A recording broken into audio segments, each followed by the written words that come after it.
Buckle up and hold on as we take you for a wild and exciting ride on the road to TransWorld.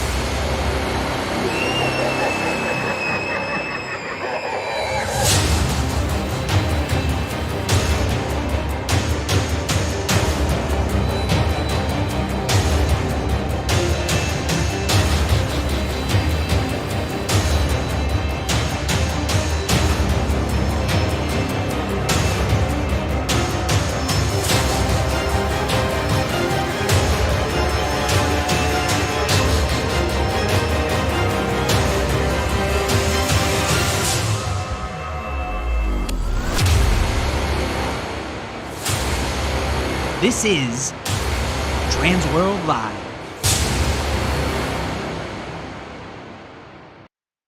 Hello, everybody, and welcome to this week's special edition of TransWorld Live. We are on the road to TransWorld. Guys, we only have 24 days to go until February 1st, which is that Wednesday when we're all going to get in. We're going to see everybody at the Networking Night Out event, so make sure you got your tickets for that.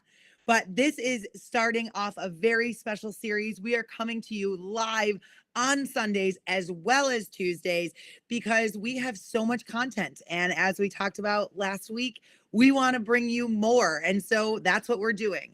I am flying solo on this mission today.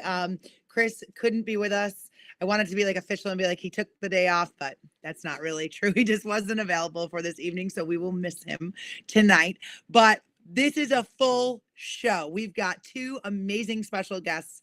We also have some surprises for you guys, so stick along with us as we're on this journey. If you have not seen it yet, not only is the floor plan live, but all of the events, all of the seminars are live. So make sure you get your tickets as space is limited. This is your reminder. If you haven't figured out to get your hotel room yet, make sure you're finding somebody to either bunk with or you're booking up those last minute rooms because this year is going to be crazy and off the hook.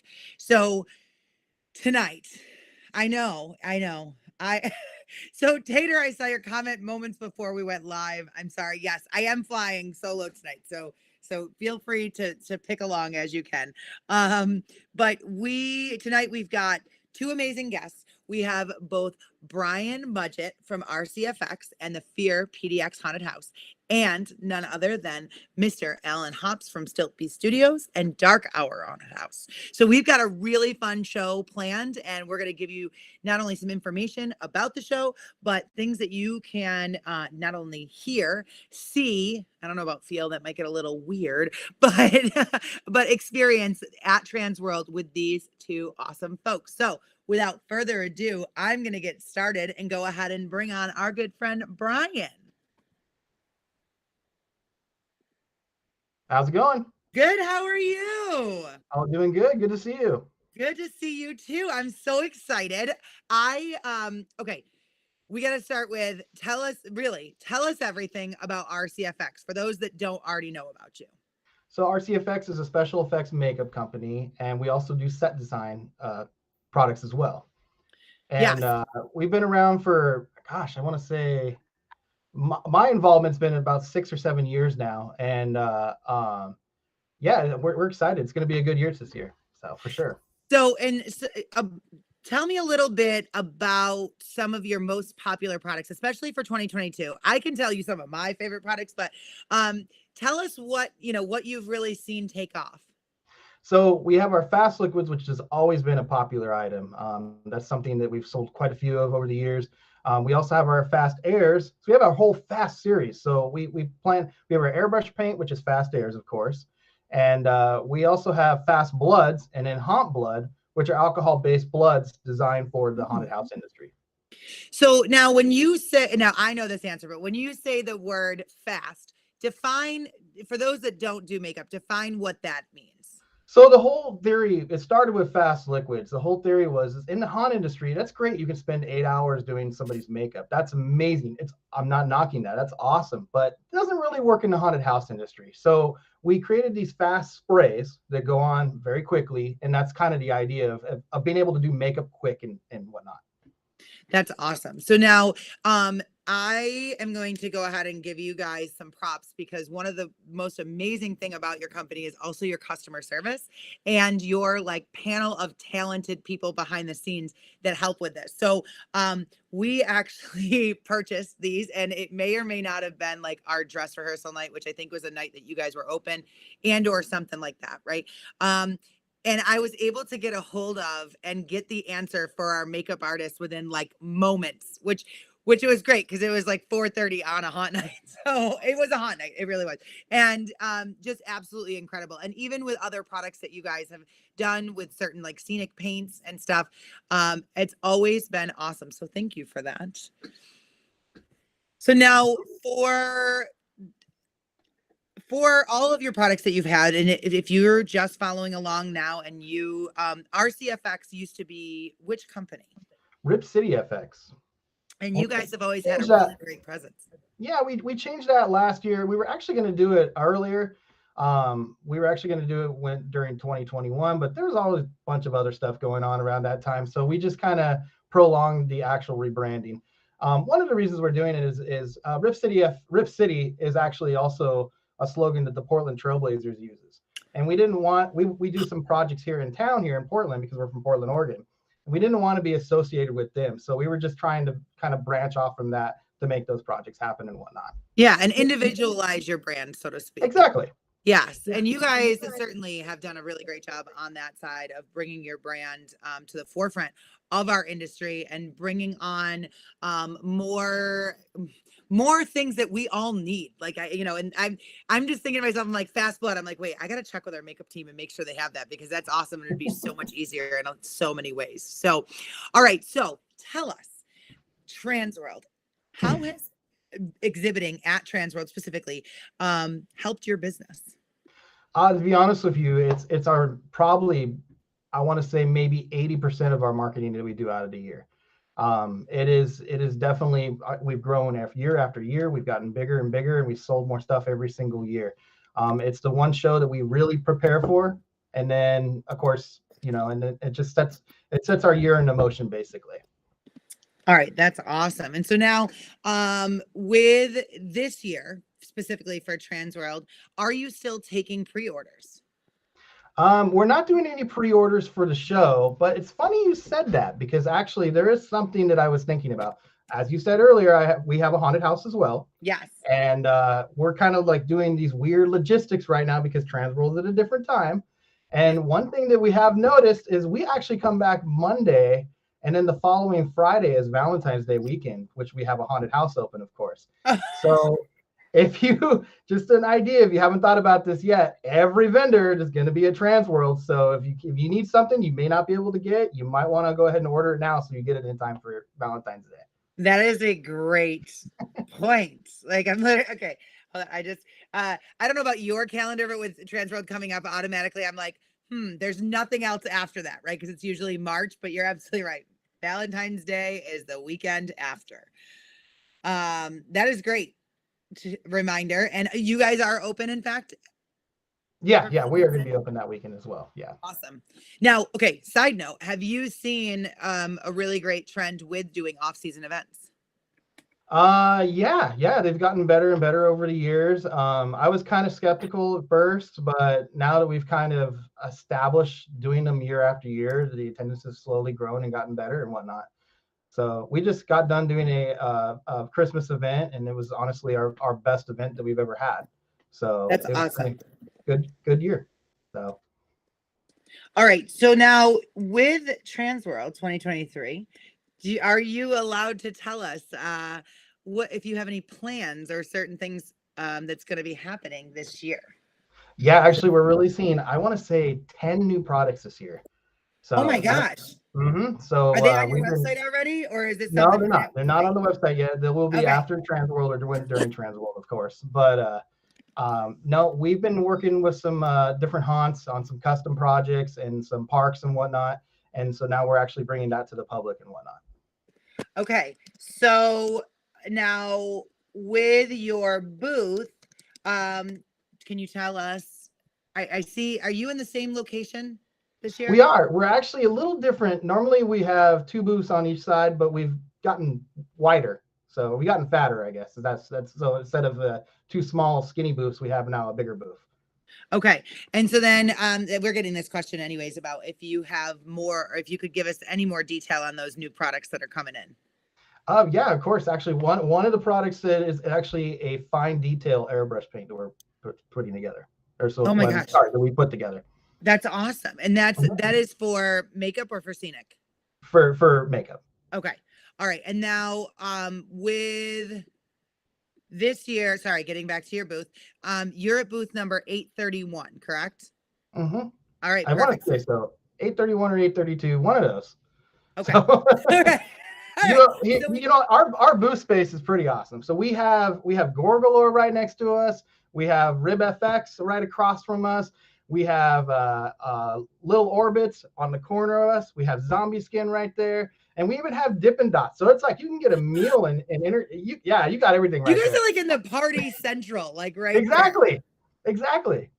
All right. And Tater would like to know what razor you use to shave your head. I'm just kidding. I don't know if you can see these comments. I don't know.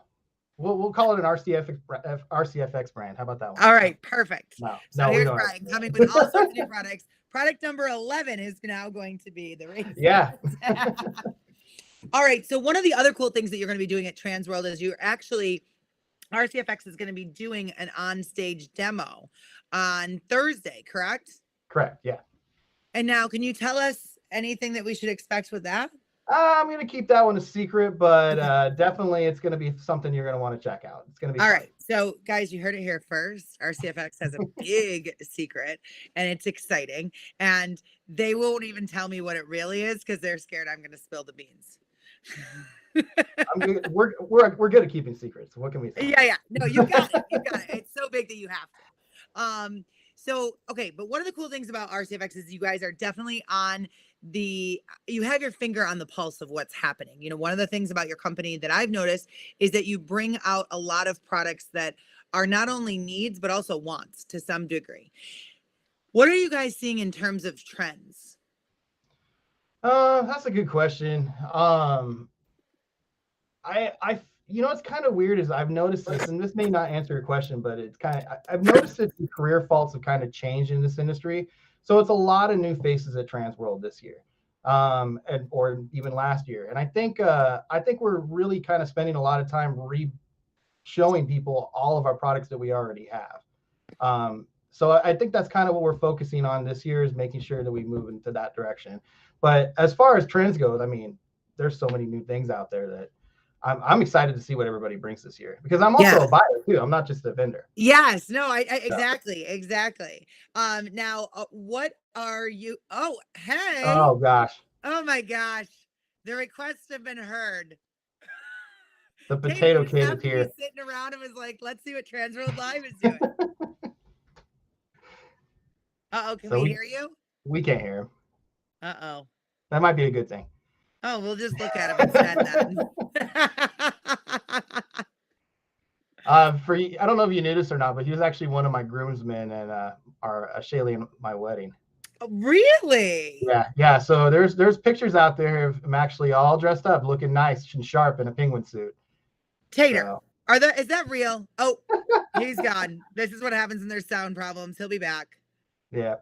Yeah.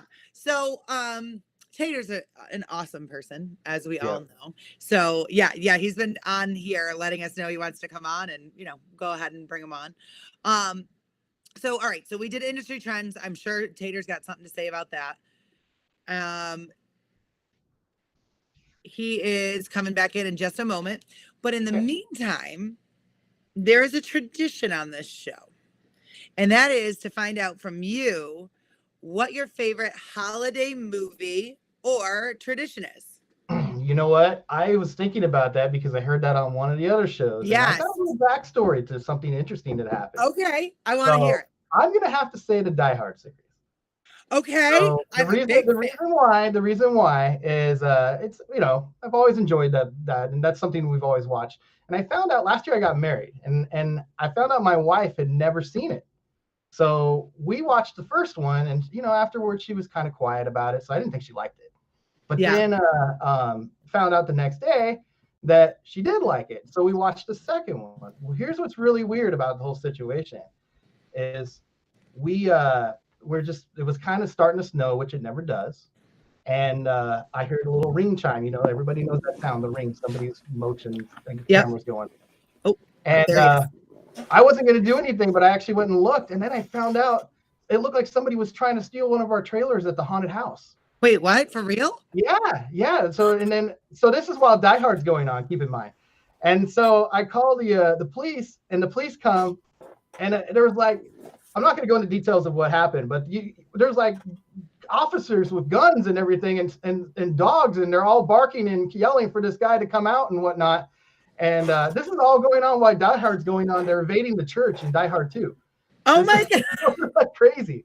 So, but that was my story about the whole situation. And oh my God. So, immediately though, he was trying to get away, and he ran through the fence and he got caught. So well, immediately I was like, did he take his shoes off and jump in the air? Because this is about to get really interesting. Tater, can you hear us now? I can hear you. I heard you. I just didn't want to leave my best friend Brian and my good friend Nicole alone. I can't let her fly solo if I'm sitting at home. I her co-host abandon her with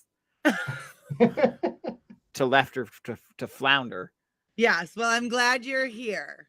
I'm glad I'm here too. I'm glad to see Brian got a webcam today. Yeah, I am. I asked him which one excited by that. Well, it was a great advice. Thank God he got one. Brian, you mentioned everybody you're near or by, but you forgot one person, and they're sorry. they may be offended. You? Yeah. Yeah, you're a few aisles down, but yeah. We can still see you. We can still throw things at you. Yeah, there you go. So now, Brian, another very important question. Have you pre-ordered your Frog Stock t-shirt? I have not yet. No, but I believe your wife my did. wife has. I think your wife did. Yeah. See, can your wife order mine too? Because I keep forgetting. It's okay. We're gonna have plenty. And we should. We are also making posters to hand out, I believe, too. Some of my bands may have been on the Frogstock band lineup. Had to be some scheduling issues, so we had to fill in some more bands on the posters. Gotcha. But I did notice that Nicole has her own band on there, and I think producer Robert has his band on there. The Who's Robert? We've officially made it. We made it to Frogstock. We do have a question from the audience. What's Froggies? Yeah, well, nobody knows. Nobody needs to know.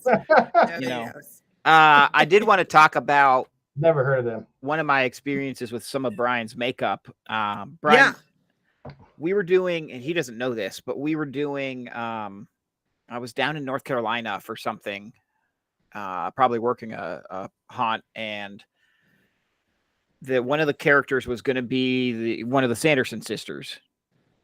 And she got a wig, but the wig she got was like the same year that Alice in Wonderland, the Tim Burton Alice in Wonderland came out.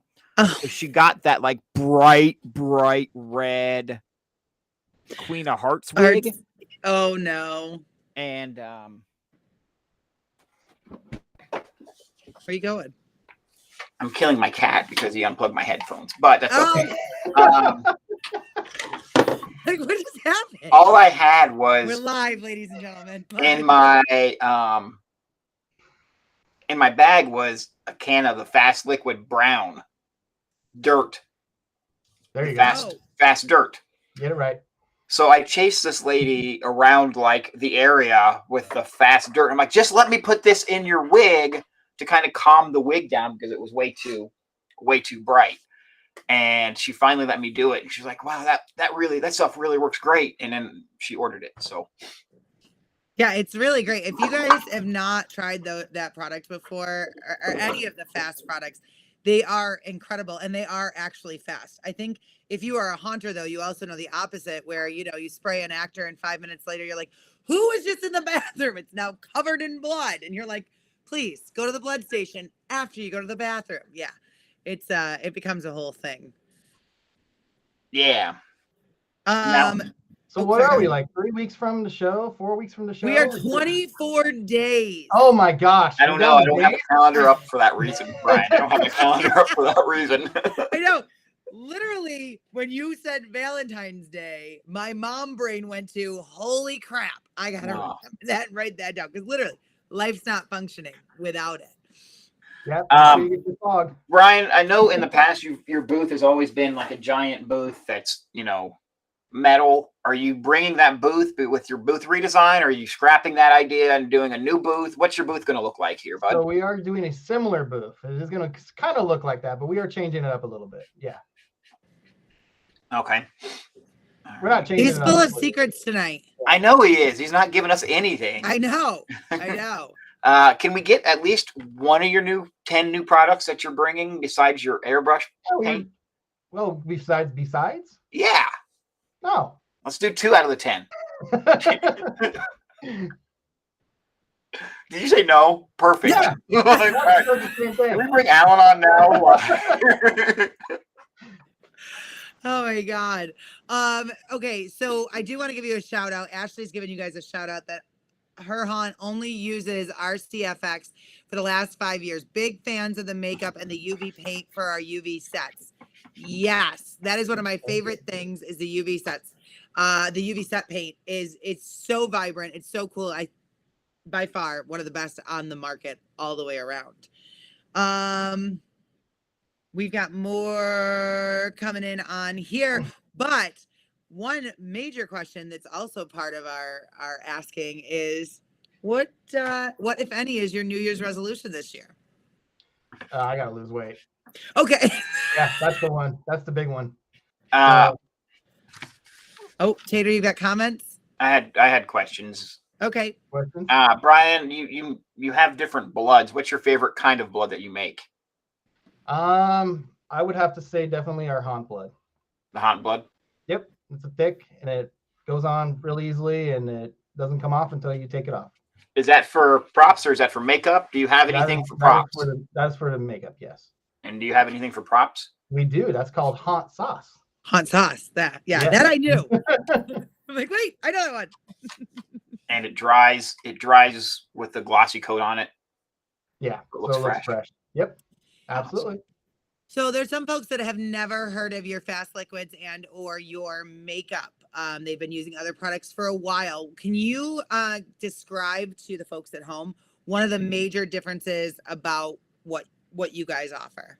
So as far as our fast liquids let's go with fast liquids for just a minute, how it's a little bit different. So our fast liquid makeup is designed, it's alcohol based, of course, so it stays on until you're ready to take it off. It's just a quick spray on. So if you want to base somebody very quickly, and it comes with a spray nozzle and everything. You don't need an airbrush for that. Yeah, that's one of the really cool things about the fast liquids is that if you, like us, have like 8 airbrush artists and they're very fast. However, they are also very booked. There are other folks that can help with the process of adding different sprays and different levels with the fast liquids. It's really a genius product all the way around. The fact that it's in like its own self-contained bottle, and look, I'm going to say it, Nicole, and you can agree or disagree. Sometimes those makeup artists just do the makeup too bright, or there's something about it, and you catch an actor in the hallway and you're like, oh God, what happened there? You just run to your makeup station, grab the fast liquids, and you can kind of base them or kind of hide the flaws or the screw ups that some of the makeup artists may have done. Well, our artists would never, ever. I know everybody's makeup artists are perfect. I know they're all perfect. Been known to notice some very vibrant hands on a ghost. Yeah, some hands. Yeah, or the clown, and you're just like, wait a second. Or you are a serial killer and you have the best manicure on a man that I've ever seen. So those definitely 1000%. Brian, question from the audience: what sets your it says haunt apart from others? What sets our haunt? Yes. We just try to do what we can do. I mean, as far as we have a great little market in our area of Portland. We have some great haunts in there, and we all have our own style. And I mean, I guess come check it out. Enjoy it. I will chime in because as Brian disclosed that I was part of his wedding party, and he did do a tour of his haunt while I was there. It's one of the only haunts that I know that has an upstairs where you can oversee all of the haunt. So I want that. They have security up there looking down, and the guests are totally safe 100% of the time, and so are the actors, because they have security overwatching down into the rooms there. That is one of the few haunts that I've ever seen that has like an overhang where the security can walk around and look down into the rooms. Catwalk. Yep. Do they have like giant grabbers just like grab people? They have the claw machine, Nicole. And that's what I'm imagining. Put your quarter in and just. Those are the things I dream of like how easy that would be. You're being naughty. We only use that if they touch the actors. We just pull them out. Yep. Exactly. Pick them out. All right. So a couple quick things. So on your website, the haunt sauce is on your website, correct? Yes. Okay. So there's somebody that posted in here that asked that question. So that's where you're going to find that. Major important question. Yep. Sorry, say it again one time. RC-FX.com. Wonderful. And then Tater, we have a question from the home that Chris looks an awful lot like Tater tonight. Yeah. I'm wearing my Tater disguise. This is what I'm going to wear at TransWorld. I'm glad you took a shower for this. I appreciate it. Yeah. At least I got you to take a shower for the wedding. Also very important question. Brian, will you have extra Nerf bullets ready this year? It's been a while since we've done that. Now that I think about it, yeah, is that still a thing? I think you should bring them with the interactive entertainment show. I think it'll fit right in this year. Brian, a serious question: with the show being as big as it is this year, with as many vendors as there are, as many as attendees as there's coming, are you bringing a lot of extra product, or should they make like your booth one of the first stops to stock up on the Valentine's Day stuff? Except for the new stuff, we're actually bringing exactly what we brought last year. But I will say this: when you walk through our booth on Saturday night, late Saturday or Sunday morning, there's not much left in there. Yeah, I've walked into that booth on Sunday and been like, wow, there's a lot of holes here. What happened? Yeah, so definitely make them a priority for But Thursday. You are going to have a cash and carry selection. Absolutely, yeah.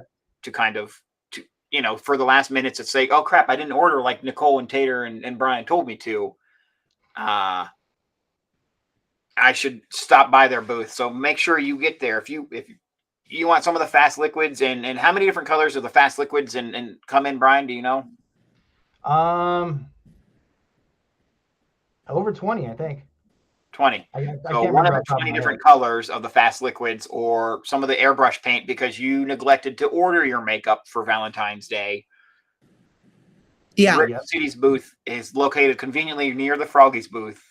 At 831. At 831. So we are just an aisle over from each other. Make sure when we're friendly with each other, Yeah, we are. So make sure you stop by and try to find them. Unlike him, we won't have any cash and carry, but make sure you find him and get all your makeup cash and carry supplies and haunt sauce. Order, yeah. And make sure you order fog juice. We just had a situation where we had a Christmas haunt, and I ordered all these brand new machines, and guess what I forgot to order? Yeah. I wasn't going to talk about that, but somebody ordered snow machines for their Christmas haunt and then neglected to order the snow fluid. Oh, who did that? I don't know. Somebody just got a webcam today. Speaking of which, Tater, I just wrote down that we need to talk this week. We do need to talk this week. Yes, we do. Yeah, no, and I guess that's one of the big things for a lot of other haunters I will pass this along if you haven't thought about it already. With the shift in time change and like the time continuum of TransWorld being moved up a little bit, one of the things that it's done to me is it's shifted a lot of my planning, and I didn't realize how much of it depended on like making sure certain decisions were done by TransWorld in order to do purchases. And so don't fall for the trap, folks. Take these next 3 weeks to make sure you're prepared on all the things you actually need before all the fun and shiny things come into play at TransWorld. And there's going to be a lot of them this year. Brian, are you doing a coupon code now so they can get show special, or is that a thing that they have to come to the show and talk to you about to get the That'll discount? be a show thing. Correct. That'd be a show thing. Okay. On site. Mhm. Yeah. And we do that with orders too. So at the show. Not the Awesome. cash. Yeah. All right. I think it is time. Tater, I know you just joined me and you just jumped right in, but I think it might be surprise time. You usually it is. You usually share me a little spreadsheet of things to I talk know. about, and I'm like, I don't have that. Guys, we're making Tater fly totally blind. It's because I literally haven't had a second to do it yet, but I will send this to you. Tonight we actually have trivia. Oh, So I can pull a trivia card out if somebody wants to, but it's probably inappropriate trivia for TransWorld. Oh yeah, no. We're gonna stick to the trivia that we have here. So okay. Brian, I'm gonna have you pick a number between, let's see. Oh yeah, pick a number between 1 and 3. There we go. That's the first one. 1 and 3. Yep. Okay. Do you want me to Let's say go. Mr. Number? Oh, we're not doing a magic trick. You need to tell us, Brian. it? No, you want me to say it? Number 2. Yes, please. Yes, please. Okay, we're gonna go with question number 2. You see how that works, guys? Okay. Question number 2 is. Aha. All right. What are the names of the 3 trick-or-treaters, also known as Boogie's Boys, who kidnapped Santa Claus in The Nightmare Before Christmas? This is not for Brian to answer. This is for everybody. No. Yes. Before Brian shut up the answer. This is for the audience at home. And the first person to get this right. Oh, wow. all right. There it is. That was a way too easy of a question. All right. So Aaron Stockler is our winner, I believe. I just got to wait for confirmation from our producer, Robert, to be sure that that is correct. I think Aaron was first. There it is. Yep. There it is. Aaron was first. All right, Aaron, congratulations. You have won a free 1-hour seminar pass for TransWorld. That means you can use that on any seminar that you want to attend. You're going to go ahead and email myself, Nicole at haashow.com, or Chris, Kris, at haashow.com to go ahead and secure that pass. So congratulations. Everybody's better stick around though, because we've got more, much more, for surprises as well as more show left. So Brian, is there anything you want to leave us with before you head off into the chaos of preparing for TransWorld? Just have fun at TransWorld. It's going to be a great year. I'm excited to see new people, and I'm excited for them to see TransWorld because it's such a, like, there's nothing like it at all. Nothing Not like at all. So I remember my very first time going to TransWorld. I had my budget, and I knew exactly what I was going to buy, and then I got there, and everything on my list totally got changed around because there was so much more stuff to see. And okay, fun question. How long have you actually been coming to TransWorld? This is I think this might be my 13th year, actually. Wow. Year number 13. Yeah. Lucky number 13 for us. Mm-hmm. That's awesome. Well, in just a few short weeks, we're going to see you, and safe travels. And hopefully you're not killing yourself with preparing for this by any means. And it's booth number 831. And where can we, all of us at home, preview your products before we see you at the show? RC-FX.com. Awesome. Well, thank you so much for joining us tonight, and we'll see you very soon. Thank you for wearing a fresh shirt today, Ryan. Brian, you're great. Just for you. Yeah. I knew you were coming. Not really. That's awesome. Tater, Hey, how are you? I recommend they use that seminar pass on the Friday seminars from 12:45 to 1:45. I heard there's some good ones there. Oh, I heard that one's okay. Yeah. Yeah, I heard that one's pretty good. Yeah, there's a couple other though that this girl Nicole's speaking at that they could use too. I don't know. I don't know her qualifications. All I can think of is koala-fications, and I was like, I don't have any koalas. I wish I did. It's my number one thing as a kid that I always wanted was a koala. Oh, we can get you one.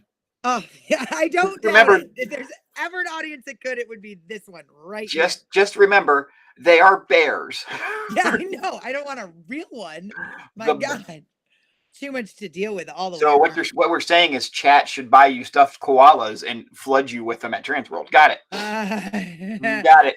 I didn't. I hope you bring an extra suitcase. That is not what was said at all. Oh my gosh.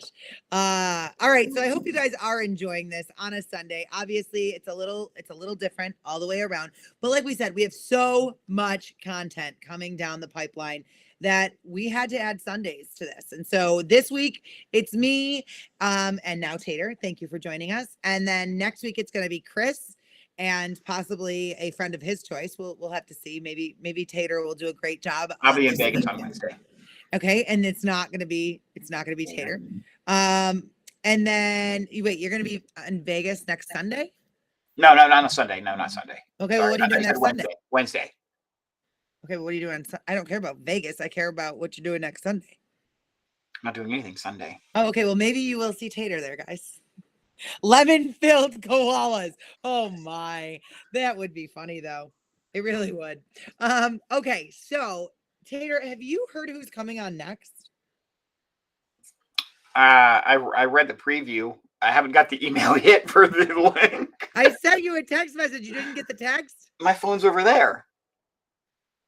I'm a good broadcaster and don't have my phone next to me, so it dings.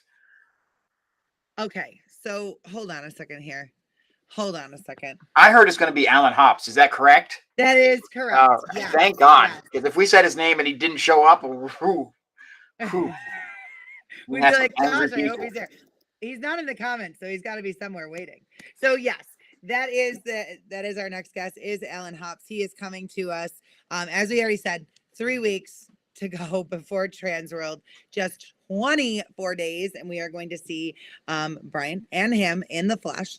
So I'm going to go ahead and say I think it's time to bring Alan on. Well, before we do that, and you can bring him on. You can bring him on, Robert. It's okay. We love Alan. We kind of skimmed over that this show, TransWorld Live, is doing every Wednesday and Sunday up until the week of TransWorld. Is that correct? So every Sunday and Tuesday. Yeah, that's what I meant. Sunday and Tuesday. Every Sunday and details. Yeah, 7 p.m. Central Standard Time right here. We've got all sorts of craziness happening. Every Sunday and Tuesday until we get to the show floor. We actually just planned all that out, and we're gonna be able to bring you all sorts of stuff. Tater? Yeah. Question from the audience. What is that body behind you? That is a Ghost Ride Granny body that is actually, they life casted me 2 years ago. I'm trying to get out of the way here. 2 years ago, and now they sell my body and my face to haunts that want a little bit of tater loving in their haunt, and they can just purchase that right from ghostride.com or Ghost Ride Productions at TransWorld. So you heard it here first, folks. You too can own a life-size version of Tater dressed as Granny by visiting. It doesn't have to be Granny. They have multiple different. They have Dwayne outfits too, right? They have Dwayne. They have a drunk again one that has like wearing a feather boa and he's like passed out in his underwear. There's one with my head chopped off. You know, here's what I ask. I would love to know if your haunt buys it. I don't want you to tell me in graphic detail what you're going to do with it. Okay. Oh, do people tell you that? Oh, Nicole, it was kind of a problem the first year. It was kind of what they were going to do with my body. And Okay. All right. Well, and it's also kind of fun when I go and visit your haunt. This just to find myself, and I don't realize it. Oh, all right. So that's the name of the game. Hi, Tater. Let him find himself at Right. your haunt. All right. So hey, who's this bearded guy that we have next I was to us? just gonna say, if you haven't noticed while you were talking about Granny and showing us all the things, Sir Hops is on with us. We've got Mr. Hops, Sir Hops. Hello. Hi, everybody. Hi. Hi. Hi, buddy. I'm excited. I hate that you guys keep saying how far away TransWorld is. I hate that. I want to pretend I've got like months. That would be great. But you never do. You're never ready. You just go. You know, and also for a second I was thinking to myself, we're on the opposite side where we're all scared of like how far it actually is away and it's very close. Meanwhile, everybody at home is watching going, only 24 more days. I've got my suitcase packed. I know what I'm wearing. I know what I'm doing. Hey, Alan, I'd like to remind you that you only have 24 more days left for TransWorld. How's that coming, buddy? It's going great. So yeah, there's just been some things happening in my world that have caused me to have a different pre-TransWorld season than normal, and I've had a very weird 22, very weird. Yeah, so I know that you had some personal stuff going on. I had some issues. I had some health issues, and so primary on my list is making sure that that's good, and making sure that I can keep doing all the stuff that I want to do. I do a lot of stuff, so making sure that I can keep doing all of it, and that means staying healthy. Yeah, you scared me when I was down there. That you had a little health scare or something, and I was worried about you. So the past 2 Octobers, I have been in the hospital like right before the haunt opened. I've actually missed nights last season and this season for 2 completely different injuries or issues, so I had Can I ask, before those last 2, when was the last time you actually really missed a haunt night season? Oh, you don't miss haunt nights. You don't. Yeah. I might have missed a night at my haunt, but I was at another haunt. Yeah, I don't like to miss haunt nights. Yeah. This was my third. This was my 36th haunt season. Wow. This last one. Alan, yeah. We don't talk about that. Yeah. It's been a while. I forgot what I was going to say. Go ahead, Nicole. Okay. Well, so I am going to get the breaking news out of the way because it's already breaking in the comments, but we already have congratulations rolling in. So we're going to break it right now. If you guys didn't already know, congratulations is in order for Alan. Do you want to officially proclaim your newest Sure. achievement? So for the past 10 years, I've been the artistic director of Dark Hour, and Lucy Moore is the awesome person who owns Dark Hour and who built it and hired the team and all that. And that's been wonderful. She has decided that she wanted to step back, and she sold the show. So I was very fortunate to be able to purchase Dark Hour. So now the haunt that I've worked at for the last 10 years, I'm now one of the owners of. It's me and my wife and Mike Ortiz, who was my boss. So now we're all haunt partners, getting the show changed up a little bit, getting it switched. We're having a regime change. I like that word. I like that. Yeah. I like that a lot. Well, congratulations. Congratulations on that, Alan. Thank I don't know if that's supposed to be breaking or not breaking, but it's a big deal. It's a big deal to me, for sure. Absolutely. Kind of a big deal.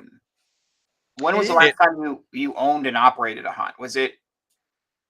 It was actually 2015 was the last one I had. And it was a very small haunt. I call them parasite haunts. They're the side haunt that opens up inside of another haunted house so they can say they have 2 shows. So that's what I was when Dark Hour first opened. But I can I take a minute and go into why this is important? Please, for me? 100%. I wanted to give you this. So my my 2 injuries that I mentioned that sent me to the hospital, and I lost haunt time, and I lost months of recovery, were stress induced. They were stress induced. The last one was, you know how you like hold your jaw tight when you're focused Yes. and working on things? Well, I cracked a molar, and that then got an infection, and that spread to my jawbone. I almost lost my bottom jaw. Oh my. But it was the stress that cracked the molar that really is what caused the injury. And for 10 years, I've been serving 2 masters. I have Stiltbeast that I work on for 40 or 60 hours. And then I have Dark Hour that I work on for, you know, 40 or 60 40 hours. to 60 hours every week. And it takes a bit of wear and tear, but everything that I do, I love doing. And it has a modicum of success.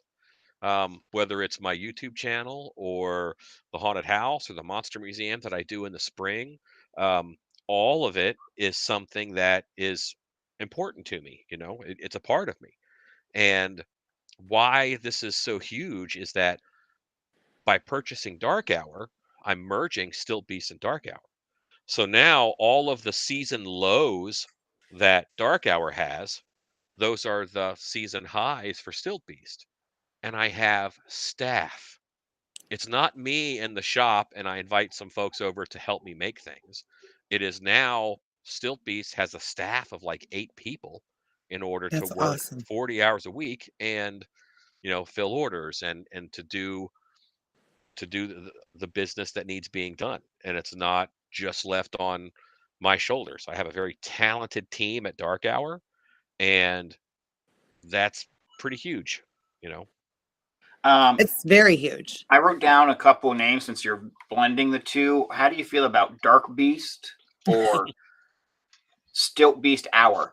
So we did a parent company. We did a parent company that now owns Stilt Beast and Dark Hour. So that's the way that we did it. Awesome. And is it Still Hour? Stilt Hour? But Dark Beast was floated for a little while, actually. Just asking for a friend who's going through some 3 years of horrible luck. What can you send me a link of what you're doing to reduce stress in your life? We'll talk. Yeah, we'll absolutely talk. But you would think that it would be more stress, but it's not, because running Dark Hour is something I've been doing anyway. Yeah. And now I'm not gonna. It's always, we have to very carefully split the resources and make sure that I don't. I have 20 gallons of latex here, and Dark Hour needs masks, but that's my latex. And then when Dark Hour has, you know what I mean? We have to split resources. I was managing both of it, but I had to keep it very separate. And only on one of them did I have help. So now it's just huge. It's a real good thing. The facility of Dark Hour is amazing if you haven't been out. It's a really big building, and we have a lot of infrastructure and space in the back, and that's changing to become the Stiltbeast shop. So all of this is going to move over to there. Wow. And you're gonna let your wife and yourself park in the garage. So it's not a garage. Okay. This is a shop. Okay. But now it's a hobby shop, so I get oh, good. So I was scared. I was like, oh no. I thought Janet was going to get her own like little hobby space, and nope. No. Nope. Well, we are getting tons of congratulations in on the side. I don't know if you can see them, but I want to say, Alan, I'm really, not that it matters from me, but I'm going to say it. I'm super proud of you because I know how much work goes in and how much determination that probably took, and sticking with it and knowing that your work was going towards building something for your future. And that's absolutely huge. And it's so weird because when I heard about your tooth, this is not a fun or funny fact. I had that happen in 2017. That was the year I landed myself in the hospital for exhaustion and all the other fun stuff. And a doctor literally looking at me saying, you can keep working the way you're working, but you're not going to be able to work like this once you're dead. And I was like, wait, what? What do you mean? I've had that conversation with doctors now 2 years in a row. Yeah. And that's why things are changing a little bit. Yeah. And this past year was the first year that Stiltbeast was late getting orders out. There are people that I was late getting orders out because I was in the hospital. I mean, Yeah. because this really kicked in August, Yeah. and so it really kicked in August. In July, I started having some issues, but it got bad in August. And then if I'm out, and then it was a year, like, and then COVID swept through my shop help. So there's weeks at a Yeah. time where they can't come in, and it was tough. But Well, it was this is what a great thing to happen to make me see how important help is, how important, just Well, Alan, from the TransWorld Live team, I'm sure Chris sends his congratulations. Nicole does, and I do.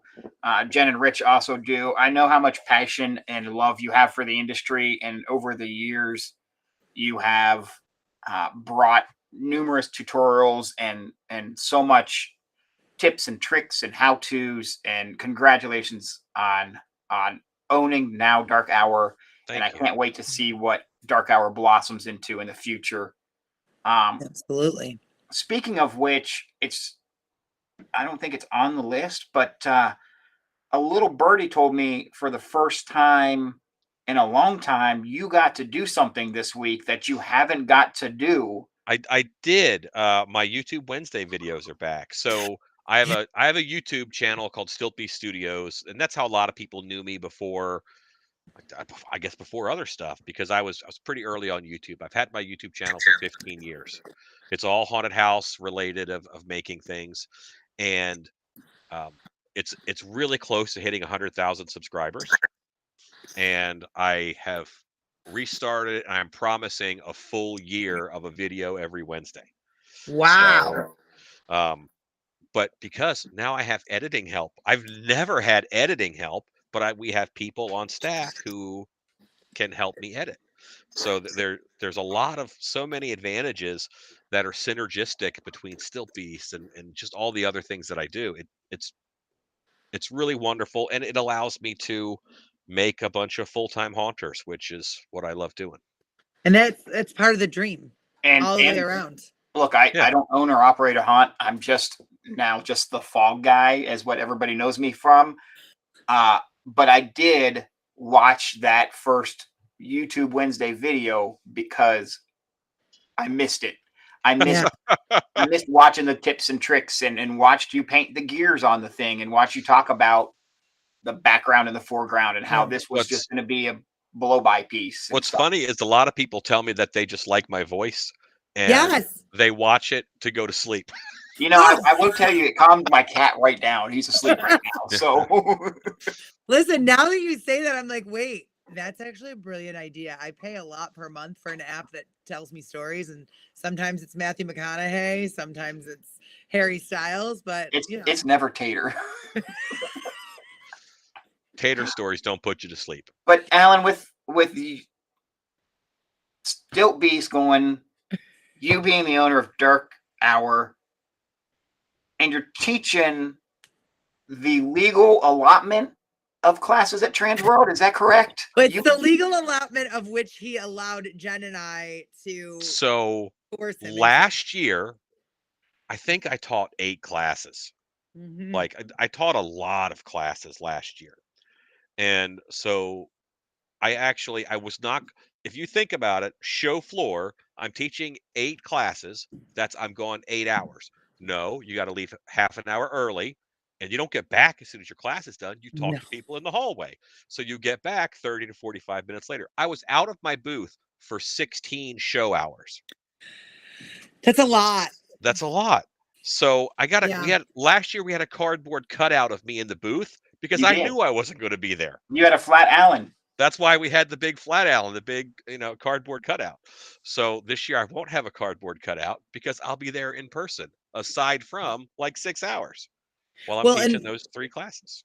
Well, one thing I want to say, though, is you even saying that, recognizing that, understanding that is a huge step towards your own personal health, of knowing what your boundaries are and what your limitations are, and also what brings you the most joy. And if anything, what I think it did was kind of squeeze all of your passion into these 3 seminars to some Yeah. degree. Would you agree? Well, Yeah, and you have to I'm make looking at sure some that they're seminars here. important to me, you know? Yeah, yeah.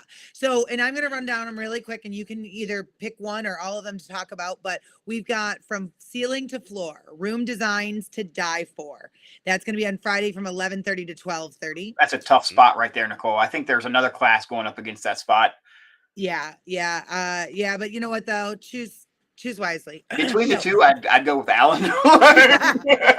And then you got this one I love. Scaring Gen Z. How do you truly terrify the generation that has seen it all? That's going to be on Saturday from 11:30 to 12:30. And then wrapping out your series is going to be how to create 61 scares in 60 minutes. And that's also going to be not only you, it's going to be Ben Armstrong, Mike Henry, and that's going to be Saturday from 12:45 to 1:45. So somebody bring Alan a snack in between because he's doing a double header there. Yeah, that's not very uncommon. But Yeah. hey, I'm done teaching by honestly, TransWorld changes for me when I finish my last class. Yeah. Like Oh, when I 100%. finish my last class, then it's like, okay, now I can look at the show floor and so can I just talk about one of those 100%. a little You can bit? do whatever you want. And it's the scaring Gen Z, because what haunted house owner or director hasn't noticed that the actors that we're getting now are different? Their mentality is different. Their physical expectations and limitations are different, and their brain is different. And I thought to myself last haunt season, if our actors are this different, that means our customers are different. So can you imagine doing a haunted house in the 50s for the guys who just came back from World War II? Oh, yeah. Well, think about that mindset of how Yeah. their brains Yeah. are different. And that was most of the country. A huge chunk of the country was affected in that way. So every generation has things that affect them, and they have mindset traits. And we can find those mindset traits in order to make the haunted house. Scaring people is a very weird thing, because if you scare someone, a car accident is scary, but it's not scary in the same way that a haunted house is scary, because you don't laugh right after you almost get in a car accident. You pull over and calm down, you know? So Yeah. it triggers a different part of your brain. And just knowing what parts of their brain need to be triggered for your haunted house to have those effects, it's a big deal. Last year, I did a class that required a lot of thought and work on my end beforehand, which was the I'm selling drugs, about the chemicals in Yes. people's brains. And a lot of that research has carried over into this class, which is scaring Gen Z, because they are different. They think differently than us. Different things scare them, different things worry them. And phobias are shifting for the first time, of what, like the 10 most popular phobias among age groups. They're shifting in a huge way, in a different spread than they have been in before. Most of the jobs that Gen Z is going to have don't currently exist. Isn't that Yeah. crazy? That is so crazy. I actually, and I don't even know, and we might have read some of the same statistics. I've been looking at this. The thing to me too is that one of the major shifts that's going to happen is that most like people or my kids, for example, are not going to really know what shopping in a store is like that was actually one of the things that I did purposely, is like make my kids go Black Friday shopping. And the first hour they're like, oh my god, it's fun. Second hour they're like, this is ridiculous, this is how you shop for presents. And I'm like, yeah, this is a thing. But because the invention of Instacart or DoorDash or all these other things, consumability has now been brought right to the doorstep. And so even talking when you're creating entertainment and experiences, this is spot on. That's all going to change. And it's And also going to change the way people want to be together. what's funny is, because we shopped in stores, because we had all of those public experiences that they just don't have, your window of what an experience is actually gets a lot smaller. Yes. It Yes. actually gets smaller, not bigger like you would think. You don't have to keep going bigger because most of, and I don't mean this in a derogatory way. This is just how it is. Most of their world is right here in a screen. Yep. That's where they do everything. They talk to friends, they meet people, they get food from this thing, all of it. So it's a different world, and I think that um, it just needs to be noted. If we haven't stopped, and I want classes that make people think, Yeah. and you're not done taking the class just because it's over.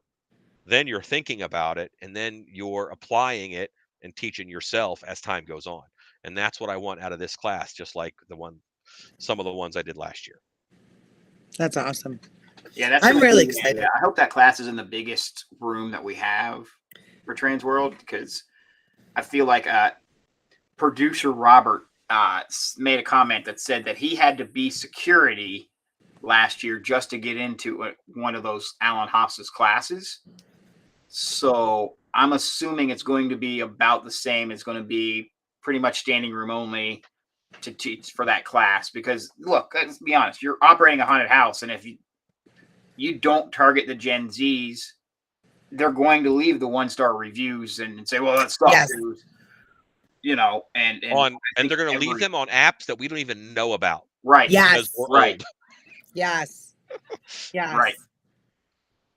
So now, with that being said, though, one of the cool things that you offered as an alternative, because you do realize how important education is for our industry and how bringing information that either you've learned or that you've read or consumed yourself is to the forefront for a lot of our other haunters in the industry. You brought actually 2 of your people into the fold to do some really great seminars. So I want to say that these 2 guys were 100% full-fledged amazing haunters before I snatched them up. Oh, that's right. They're additions to your team. One of my favorite sayings is, when the sky is falling, you can run or you can catch the stars. And there was a kind of a haunt company that had a little bit of an implosion, and I saw that they were stars and I caught them. I did the same thing with a couple other folks last year, where it's, I think you guys have a lot to offer, and I would like you to offer it through Dark Hour, through Stiltbeast. So absolutely, and I think we're referring to Boston Pettit and Teddy Summers, who are amazingly talented individuals. What's that? From them. You got one from Teddy and one from Boston. Yeah. And unfortunately, it looks like one of the Boston one is the same time as your 61 scares in 60 minutes. Yeah, and that's a tough time. Not because it's me, but that's just when you have a class and first off, you're going to get 61 tips. Mm-hmm. If 2/3 of them suck, that's okay. Yeah. If I walk out of a class with 20 tips that I'm thrilled with, great. So just the amount of information being thrown is good. And Boston knows that it has been he's in a tough time slot, but also it's kind of a different track though. Yes, I was just gonna say that. Yeah. We haven't told anybody what Boston's class is, but I'm gonna talk on 2 of those things, because I happen to have been in the room with those decisions being made and how incredibly hard that is. However, if you guys don't think that there's a lot of fine artistry behind the scenes with that, I know, Jen, I don't know if Jen's blaming it on me or not. I think she is. She is. No, but one of the psychology behind that is the person that is going to go for beyond pin spots and pneumatics waste that your show can come alive is probably going to be a little bit different than somebody coming for the 61 scares in 60 minutes and kind of, and I'll take a hit for this, because the other part of it is, like, I kind of lobbied and said, my tech director is definitely going to utilize that time slot wisely by going to see Boston, who's going to have a ton of information, versus me, who's going to be sitting and and doing the 61 scares in 60 minutes. Actually, I think I'm lying. I think I'm teaching a class at that time too.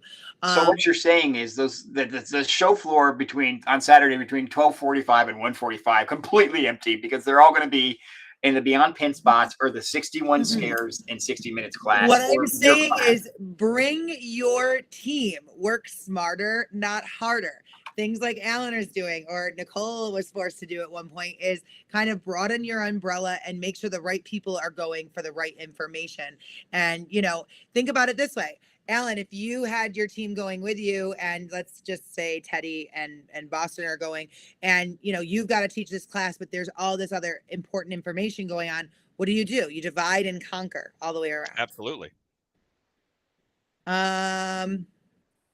I don't think you're teaching on Saturday at 12:45, Nicole, so you're good. I think I am on the Christmas side. Oh, no, I didn't even look at that side. That's okay. That's all right. That's all right. So, and then the other thing that's happening is Teddy is going to be teaching These Walls Are Disgusting, 10 Tips to Grime Up Your Haunted Attraction, Friday, 3:15 to 4:15. And tell us about that. So Teddy is an excellent set designer. And I have I'm a director at my show. I give them, here's a drawing of what every square foot of this room looks like. And here's that drawing, and do that.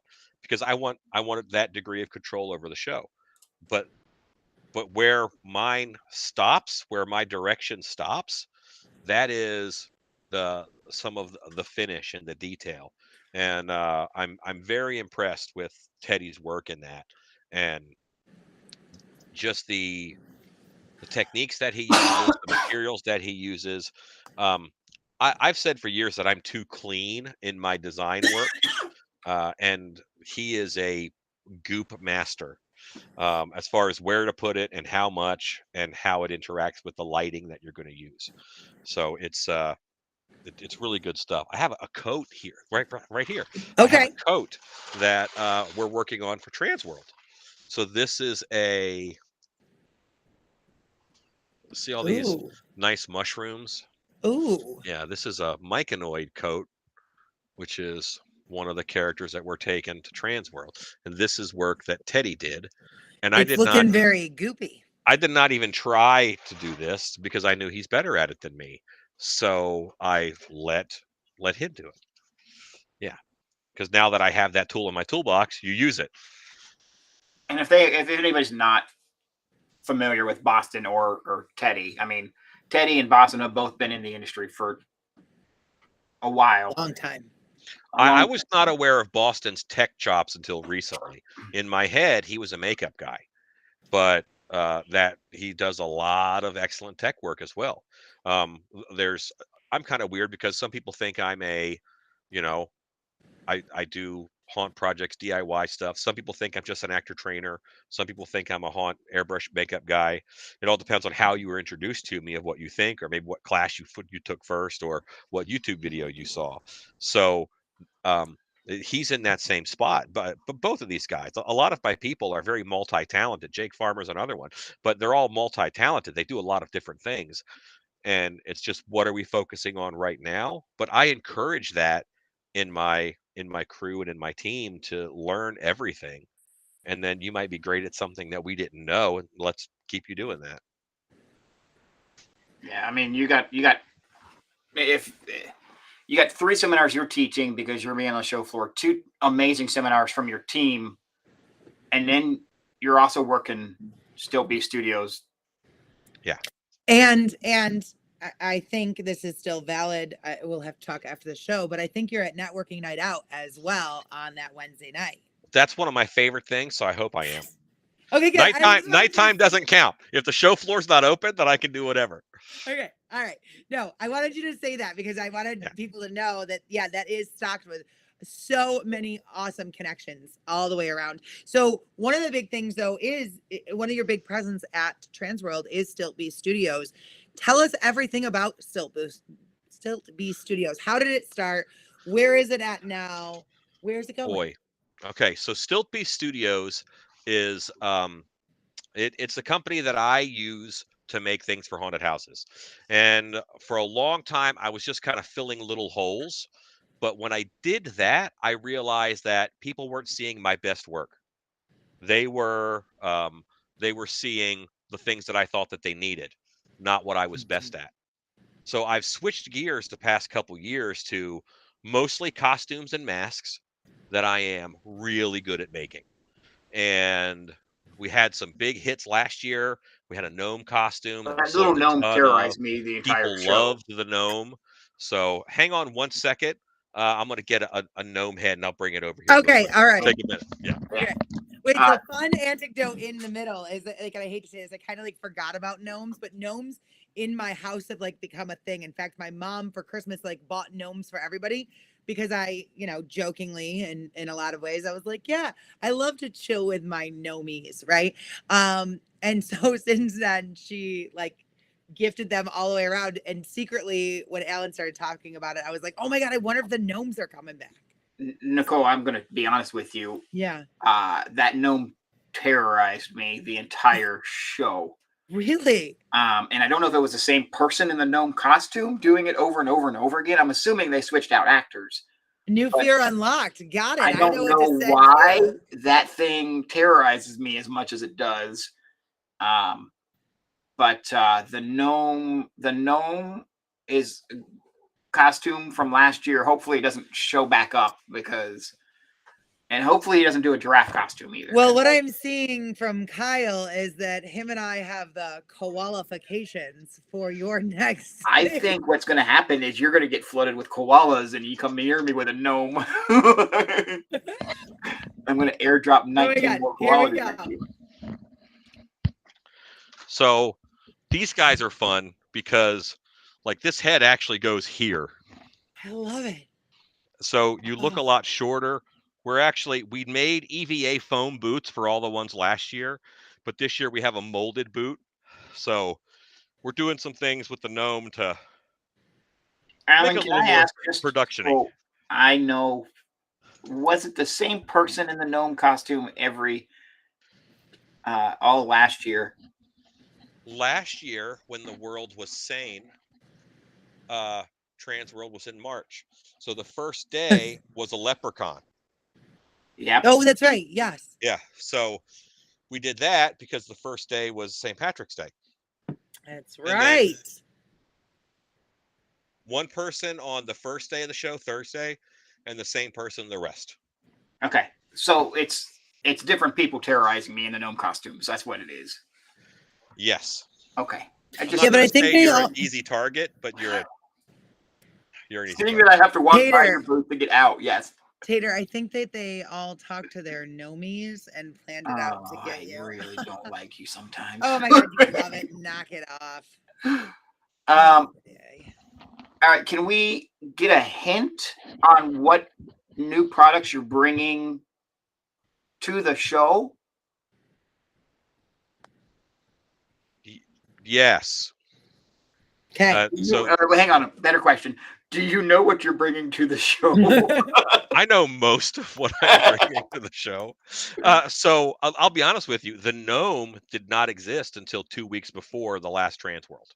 Don't you love what comes out of it? Was we could do that, and then we did it. So do I know everything that I'm bringing? No. But of what I have, we're molding a mask tonight. So I showed you the mushroom coat. That's a line of characters called myconoids who are mushroom people. And we have things that support that. I love those candies when I was a kid. I'm bringing a quadruped stilt costume that I think is pretty remarkable. Yeah. Okay. Paparazzi gnomes chasing Tater. I love it. Yeah, it's pretty good. It is a quadruped suit. So there's arms and legs. Yeah. I'm trying to look and see if I have pictures of the gnome from last year. I don't. I don't need to see him. I remember vividly. I know, but some of the folks at home might need to. Meanwhile, the gnome will be visiting Tater in his nightmares tonight. So, okay. question for you on talking about sneak peeks, talking about TransWorld. Can you give us a sneak peek or any hints as to what you're bringing to the tribute store this year? Yes, I can. Okay. Do you know? I do know. I know what I'm bringing to the tribute store. Because 2 weeks ago when I asked you, you said, I don't know. It is something that can be used, or it could hang on the wall. It could be used in a show, or it could hang on a wall. And it would be equally at home at either of those two. I love that. That is a very great clue all the way around. And along with, what you're bringing there, can you let us know, are you currently or still taking pre-orders for this year? Yes, I have a lot of folks who they've seen something that we've made in the past, and they will contact me and say, "Hey, can you make one and bring it to the show?" And some of the things are things that are on display and they're already bought by that person, and then they take it at the end of the run. But I probably have room for one or two more. I was just going to ask you how like many spots big things. Only like one or two though, because I'm in a weird period of transition. I'm actually moving my shop. So some of the shop things are still here and some of the shop things are actually at Dark Hour already. So and I'm just going to tell our audience again, because I've seen a lot of new names and faces come up on the feed. If you didn't know, we broke the news earlier that Alan is now officially one of the owners of Dark Hour Haunted Attraction, and they are in Plano, Texas. And that means that things are getting a little bit easier for Alan, and his shop for Stiltbeast is going to be able to head in that direction, and resources and all sorts of fun stuff. If you want more information on that, catch the replay, because it was a really great moment to be able to share that. I think we should talk, because we talked about a little bit about the tribute store. Yeah. Let's refresh everybody if they're first time watchers or they don't know what we're talking about, how this works, because there are certain vendors that were approached and certain people that are approached, and they're making limited edition items exclusively to be sold on that day, a limited number at that time. And once they're gone, they're not going to be sold again. They're out. You're out. So if you want one of Alan's tribute store items, you have to be in that line well before, because it's Alan, before. I don't know what day mine are being sold. We have a whole show dedicated to tribute store stuff, I think. Yes. Yeah, we're gonna do a show on that. We're gonna let all those details out on that show. We'll have more on that soon, so that people will know. But I don't want people coming to your booth and being like, "Hey, I heard about this item that could be used as a wall or whatever," coming to your booth. It only is in the tribute store on that day, on that time. Yep. Correct. It will not be in my booth at all. Nope. And the Froggies items that are coming are only to be sold in the tribute store and nowhere else. Yeah, and just as in case anybody was wondering, this process, those items go to the TransWorld team before the show opens, and those are stored away only to be under lock and key. On that day, I shipped my personal item to the TransWorld show office, and they have control of my item because I don't trust myself with it. But even me in the show office, I can't be like, "Hey, save me one of those." Hey, I'm like, no, you will see my husband in line, and they are limited edition and numbered. They are numbered generally. Yes, well, last year we numbered all of ours. Yeah, I numbered all of mine last year. They were. It was really fun. It's a really fun and neat thing to do. I feel left out. I feel like I should be like selling lemons there or something. Like, you guys all have cool items, and you have to sell an item people want, and I don't know if anybody wants koala filled lemons or lemon filled koalas. I don't think you're qualified to talk about that. But I just want to make sure that everybody knows the tribute store items that Alan is releasing and Froggies was releasing, and I think Toxic Effects was in here talking about. I think Ghost Ride is on there. My personal item that I'm bringing, that's only to be sold in the tribute store. We have nothing to do with it other than that. You have to be in those lines. Yeah, there you go. Robert asked the question, does anybody want koalas filled with lemons signed by Nicole for the tribute store? Speak now or forever hold your peace. Alan, you've kind of got your head into the pulse like I do. What are some of the industry trends that you noticed this year? So I think that we had a long period in the industry of where haunted houses, 90s, would really copy movie characters, and you'd have a lot of knockoff intellectual properties in haunted attractions. Um, and I think that one of the trends that I'm seeing, because you can do it with social media, is haunts are taking their haunted house characters and their shows and their video look and style and presentation style, and they're treating it like it's its own IP, as if you already know these characters and there's a bunch of exposure to them already, and they're taking these big characters and almost building an IP for their own haunted house. And I think that that is kind of the way of the next couple years with social media, I agree.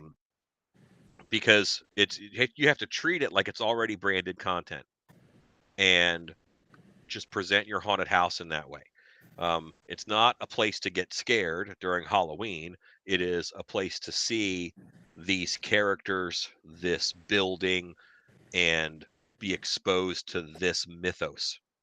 And I think mythos in a branded IP style is going to carry us through the next 4 or 5 years. I know that might sound really weird, but No, it doesn't. You're speaking to my heart on that, because it's something that's always been extremely important. And somebody put in the comments that's almost taboo now regarding utilizing IP and specific, creatures and characters that somebody else has created.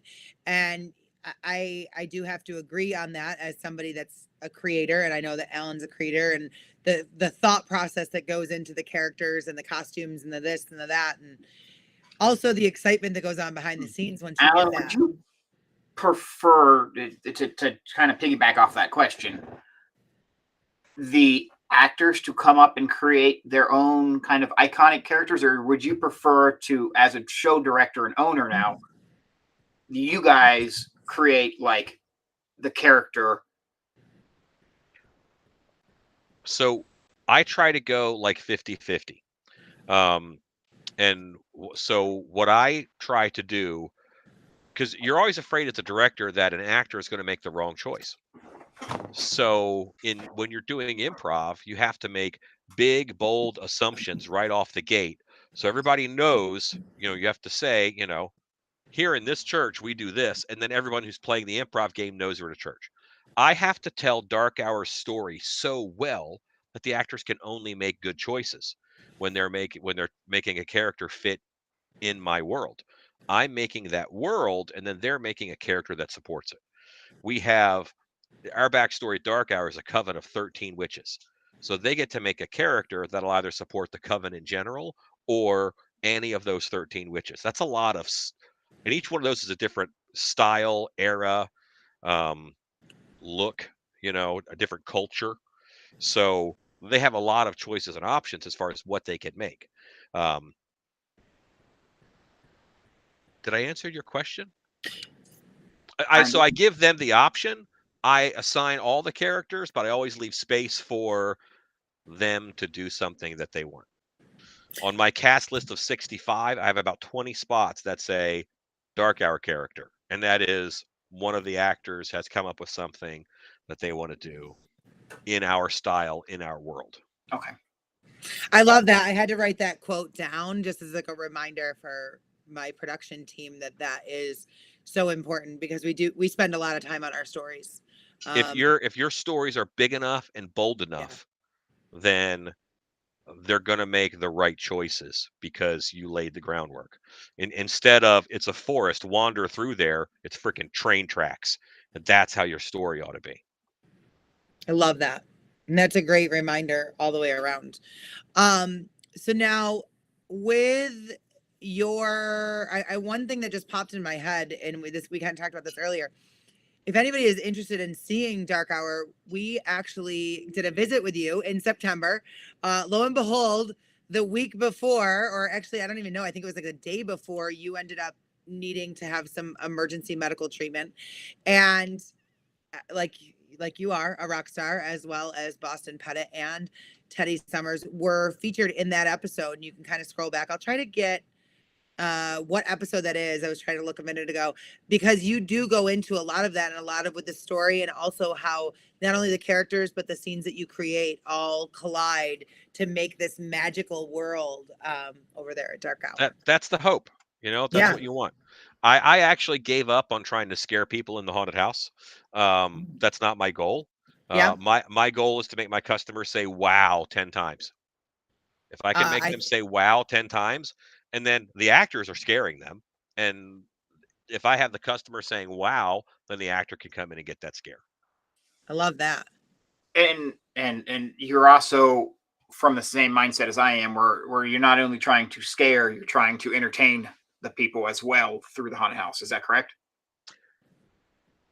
Yes, but I say that very carefully, because what that leads to is, if you can't scare them, then make them laugh.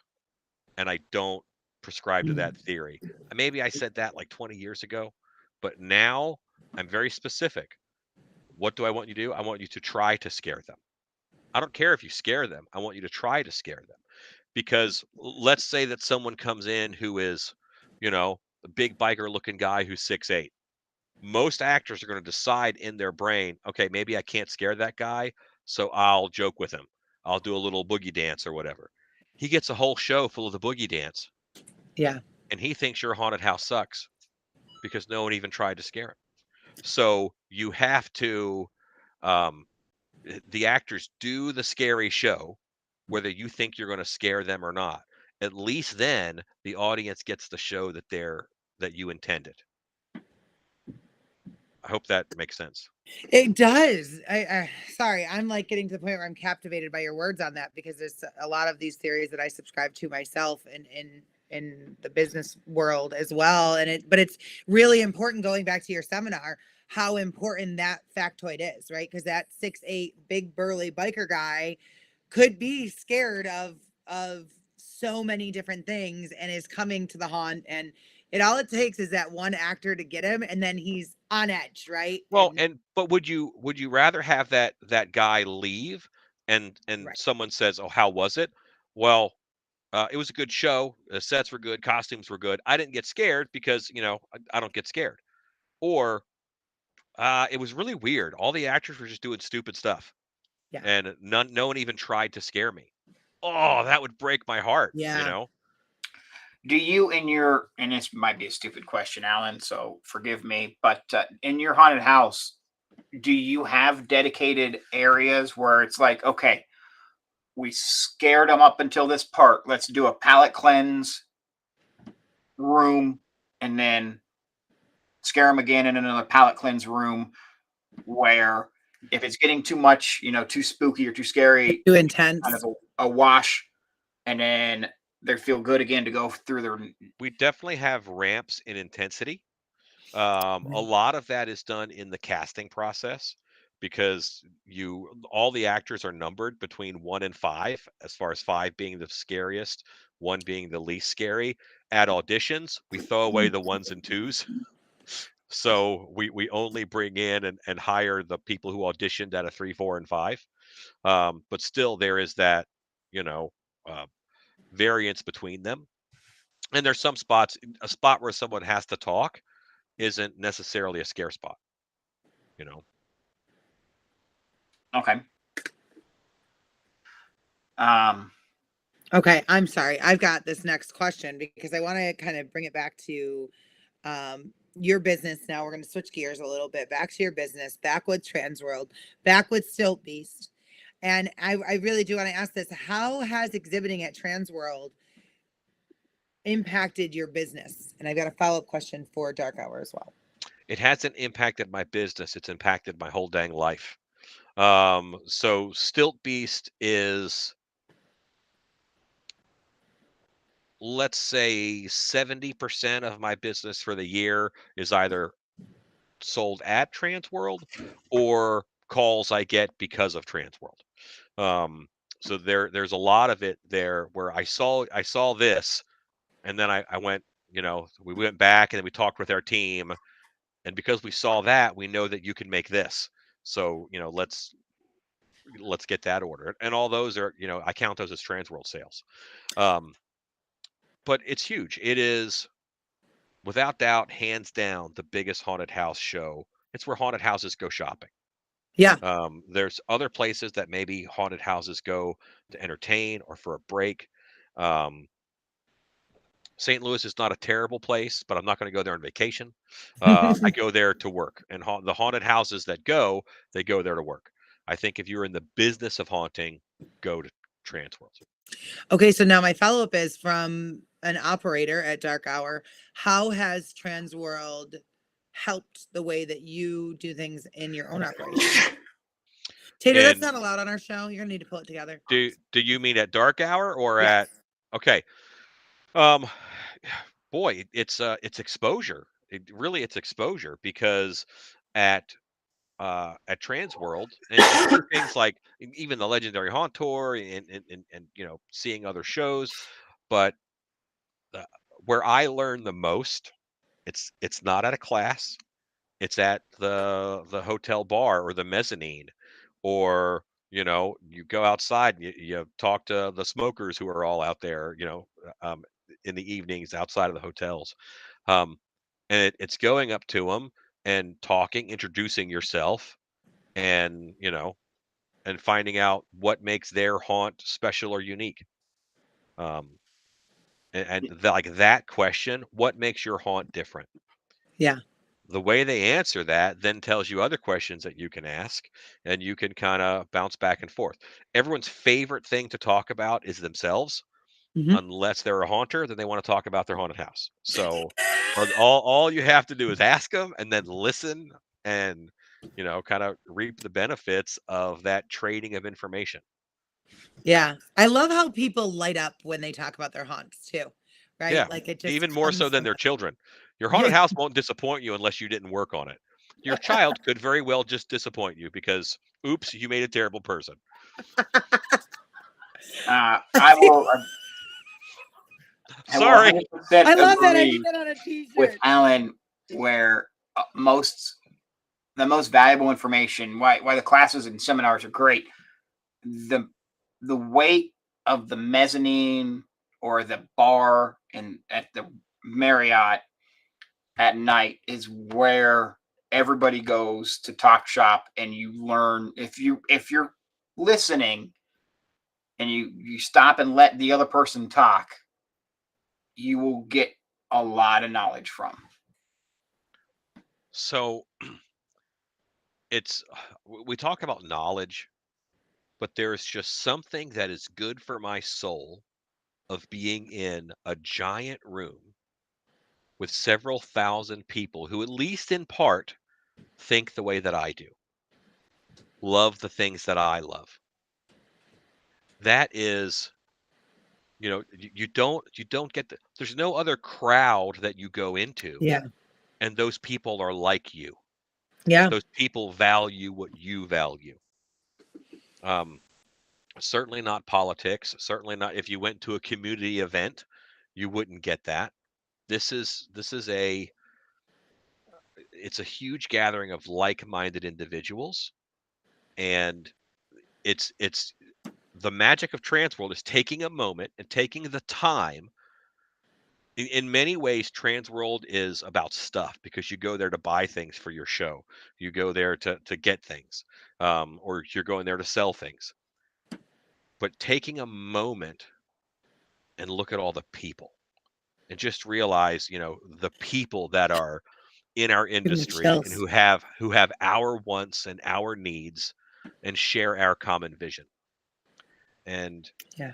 slowing down enough to do that at TransWorld is magical. The But you feel it. You feel the energy. Yeah. You feel the hum. yeah, when you're in the Marriott bar area, and there's just not even hundreds but thousands of people, and they all have the same passion that you do, then they're all sitting there and they're all unwinding and they're just talking shop, and the buzz in the industry and in the room is I agree with Alan, good for the soul. And It's electrifying in so many it ways. really is. And I've said it, and Nicole, I think you've been a part of it, is that Sunday night when everybody leaves Yes. and there's just a small group of people and just Some sitting of the there. best stories have been shared during Best that. stories sitting around there, and there I always do a dinner on Sunday night, and we go and we have, it's a family style where they have like fried chicken and green beans and like comfort food, and invite anybody that wants to go, and we all just sit there and we all just decompress. We made it through the show. We're all here together. Let's value each other's time and kind of recharge our soul. And we all go back to the mezzanine and sit around in a circle and just share some of the best stories of our lives there. For sure. 100%. And you know, sorry, go ahead. It breaks down all of the energy of the show into quiet moments with friends. And I think that's how you want to kind of end any big thing. For sure. I like Brian. Brian says, "Dang hops, that's deep. I see why they made you the closer." I love haunted houses. You know, it's my world. I'm working now to develop hobbies, so I have things that aren't just haunted houses and just work, because it's something that I certainly love, and I can get wrapped up and caught up in it, and to the detriment of my body even. But being with all those people, it's a magical thing. Yeah, they all think the way you think. Wow, awesome. So, all right. We are getting to the point in the show where we have some of the most important questions that we ask because this helps us judge you as a person. Okay, not really, but what is your favorite holiday movie or tradition? Okay, I'm gonna go with movie, Okay. and I'm gonna say Gremlins. Oh, that's a Yeah, first. that's a Christmas movie because Yeah, there's Christmas in Gremlins, I love that. All Yeah. right, all right. Getting to know you a little bit more. All and they're right, kind of then like next- elves. You know, they're little Yeah, and or they're gnomes. anti-elves. Elves are industrious, and Gremlins break stuff, so they're the opposite. I love it. But All I'll right, tell you and what, I'm sorry, no, you're fine. Krampus that came out a few years ago was excellent, an excellent movie. I think it's a lot of fun, and so that's another good Christmas. Have you seen the movie. new one, the Violent Night one? I haven't seen it yet. I was just I going to haven't- ask that. Yeah, I I haven't don't seen it yet get either. to watch a lot of TV. Yeah, I spend a lot of same. time in the shop. But I've heard it's awesome, and I think that we should all watch it. That's what we can do on Sunday night, guys. There we go. I'll buy it on Amazon. We'll I'll run a host room. it in my room. Bring popcorn. Yeah. Okay, so now another question is, do you have a New Year's resolution this year? Yes, it's to de-stress a little bit, and Okay. it's so weird. You know, you buy this giant haunted house, and you think a lot of stress comes with that. No, a lot of people who could help me came with that. That's how I see it. So, um, still being able to do all the work, but also being able to step back and have some time with me and my wife. I'm blessed to have found an amazing, perfect partner for myself and my wife, and d- I would be doing my soul a disservice if I didn't spend as much time with her as I could. Oh And my God. the, I the have to world, agree. She's the wonderful. world is better when it's shared. Yeah. And you know, there's a world to share out there, and be able to step back a little bit and do those things. And I've been using my haunt perspective on haunted houses for so long. It's nice to use my haunt perspective, you know, in other ways on other things and share it with my wife. Yeah. No, lots of love in the comments for Shannon. She is absolutely amazing in so many ways. Now, speaking of the comments, there were some questions that came through as we've been talking, and I do want to hit them. What is your best advice for a new vendor? Oh, Okay. Do you want how long do you want me to take on this? Go ahead. The world is your oyster at this point. Your booth comes Seriously. with 2 chairs. Throw those away. No one wants It's to a walk into really your good booth one. if you're sitting down, especially if Yep. you're sitting down on your phone, because then if they feel like they're walking into your living room and they're not going to come up to you and they're not going to bother you, get off your dang phone. If you have to use your phone, walk outside of your booth and use it in the aisle, because you're going to get people doing walkthrough videos of the show and you're going to see yourself in your booth playing on your phone. Knock it off. So those are 2 just simple ones. But another is have an impulse or $20 item of some kind, because those things are it'll pay for the booth. In all honesty, a booth at TransWorld is not it's not cheap, but the amount of foot traffic and the amount of people that you get who come by, um, having that small item, that $20 item, they might love what you have, but they don't need it, or they don't need it that year, or they can't afford it. But they want to support you and they buy your $20 item, whatever that happens to be, and that'll pay for all of your food at the show. That'll pay for the booth, because just having something small, no matter what you're doing. There's a lot. There's a lot I that will new throw vendors should in do. as a vendor, know your limits, know how much product you can create safely in a safe amount of time without killing yourself or putting yourself in the hospital or going over that. I promised them July and now it's October and I don't have their product out date. Know your limits as a vendor and know how many things you can do at a time. I have all of my people. I don't want pushy sales. If you have any questions, let me know and I can help. That's what you say. And then you step back, you let them look at your stuff. If your stuff is good, they'll ask questions. If your stuff is good, then they'll buy it. And vendors simultaneously will try to oversell and then get mad because they spent so much time talking to someone who didn't buy. And we have to, I'm changing gears a little bit. For a while, I was a costumed character at the Renaissance Festival. I was a green man on stilts, and I made tips. I would do well, like $500-700 a day, a dollar at a time, getting tips. And I stopped doing it because I had this great interaction with the kid, and they didn't tip me, and they walked away. And in my head, I said, "Man, screw that kid! He didn't give me a dollar." But that's how so I said, "Oh, I've got to fix this. I can't have that mentality, because that was a great moment." You have to have the moments and not tie it to the dollars of the show. That's If very solid if you're advice. going to Yes. spend time with people, realize that some of it is helping them and some of it is helping you, and just have that moment with people without tying it to the dollar amount. Side note, how many people do you think we can get, Nicole, to walk up to Alan and be like, hey, I was that kid. Here's $1 at the show. I didn't have $1. Oh, think about paying for his booth. Here.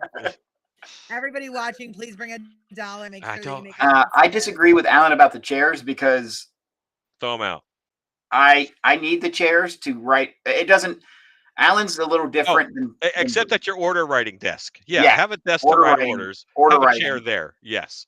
But other folks sitting down in the booth, it's not good. Leave the chairs for your customers. That's what I said to yeah. my people. And I literally put a stool, and I was thinking about bringing a wiggle stool so they don't want to sit on it, because otherwise they're going to do a core workout. Okay. Really quick, because this question came through earlier, and Sean, thanks again for reposting it so that we can ask Alan. What's your advice to someone who wants to teach at TransWorld in the future? Message the TransWorld team and say, hey, I want to teach, and have a good outline of what it is. Now, TransWorld it's the big show. So I would actually suggest you teach at MHC first, That's a great advice. Yes. Or maybe you have a YouTube channel or you have a TikTok where they can see public speaking of one brand or another and know that that's going to transfer over to the audience, because half of the class being successful is the information that you have, and the other half is how good of a presenter are you. And being a good presenter, I would say maybe is 75% of it, and the rest is the information. But being a good presenter is key, and having a way for that to be seen by Jen and her team who pick classes is, I think, the way to go. Whether it's TikTok videos where you're talking and you're presenting well, whether it is YouTube videos. Yeah. I'm going to say it very to Sean. Look, I'm clearly on the broadcast tonight, and I'm friends with Jen and Rich and Nicole and Chris and everything. It took up until last year to get me to teach TransWorld. I wasn't allowed to teach at TransWorld because I didn't have my crap together in a nice big red package bow. You have to work on your presentation. You have to make sure that it's something that the industry needs to hear. It's a class that you need to teach, and you have to have it wrapped up in a nice package and say, here's my sources, here's my references, here's what I'm going to teach about, here's how long I've been doing this, and stuff like that. What are you doing that no one else is doing? I was just going to say that. What is the niche that you offer that you can share? You tell people in a way that they will remember it? Yep. 100%. Well, and I will say on the other side, there's also a lot of prep that goes into it too. Like for, at least for the interactive side, I will say this right now, we get all sorts of, well, the number one thing is heading to the website, filling out the form in detail, what you want to talk about, what you want to present, but also following up and being ready to follow up with an outline and having that idea fully fleshed out. Because there's a lot of times, especially with new speakers, I schedule a call, and on that call, I want to know a little bit about your life story. I want to know where you're coming from, what you're doing, what you have to offer, because there's also other opportunities. You know, I was talking to somebody and she shared with me, and she's a speaker now and on the board, that she used to work for Target and the corporate side of Target behind the scenes and working with building teams and doing a lot of stuff with that. And I utilize her as a resource a lot of times because of that previous experience, and how it translates to her current experience as well. So there's a lot to, when you think about people in general, there's a lot to every person, you know, and there's a lot that goes into creating those topics, as well as, you know, making sure the descriptions match what the content is. And, you know, we are consumption content goblins to some degree, all of us, and we want to have that information and be given that information in its entirety too. I'll be 100% honest with you. If I didn't have the 3 people that I had with me help teach this class, I don't think I would still be qualified to teach classes. You have a good team, that's for sure. I have a good team this year. So, and last year too, we had a good team last year too. Yeah, no, and Anthony, that is true. There's been some very dry classes and some very good classes. And that's important too, because there are people that do give a really great description and information, and they put it up there. And one thing about being a speaker, listen, I joke about this all the time, but it's a totally random but true fact. The only class I ever got a C in was public speaking. And you know what, Miss Jones, if you could see me now, and that was in college. And I truly was like, oh my gosh, I can't believe that. I mean, I did stage performance, stage fright, all that, never had it. I will never forget my first time at TransWorld walking up there, and I was like shaking like a leaf. I'm like, oh my God, this is not only an audience, this is an audience of your peers, right? These are people that are doing and want to do everything that you're saying. And so that's important to remember too. I will also say, shoot, I forgot it. Forget it. So a note there that I'll say is, I don't necessarily consider myself a great public speaker. I consider myself a passionate public speaker. That's a great point. And Yeah. I give a damn about what I'm talking about more than anybody else in the room. So it's my job to speak up for it, whatever that kernel or that idea is. And I try to bring one idea with me that needs defending and it needs told to the world. So that's how I do it. I passion my way through public speaking, and they forgive a lot of if you are passionate about what you're talking about.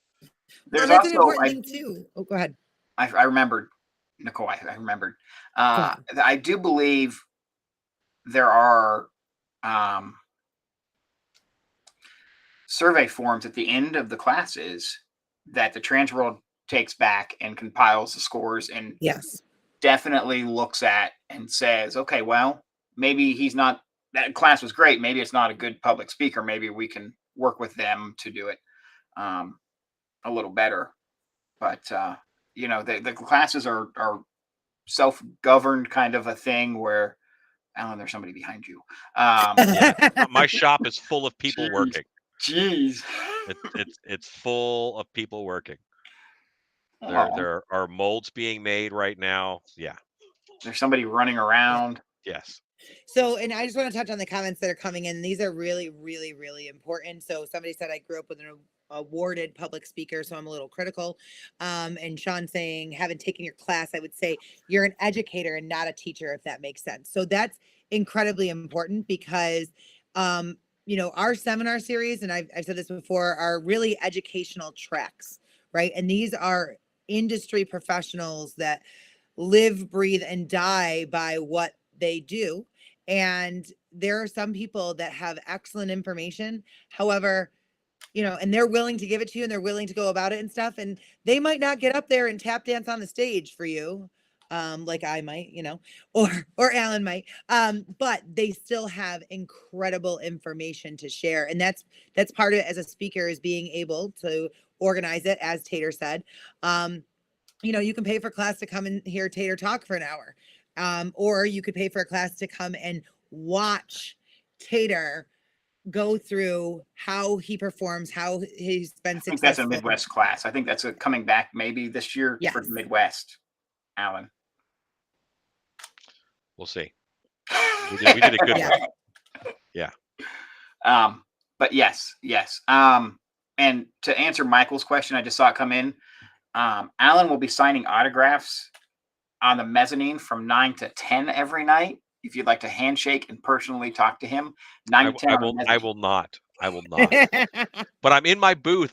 I have a booth. I haven't mentioned Stiltbeast Studios booth number. And number 4. It's number 4. I'm in number 4. That's my booth number. How long have I been proud of haunting? you for I'm knowing number that. 4. I am so proud of you for knowing that, because I've asked you numerous times over the years, like, hey, Alan, what's your booth number? I don't know.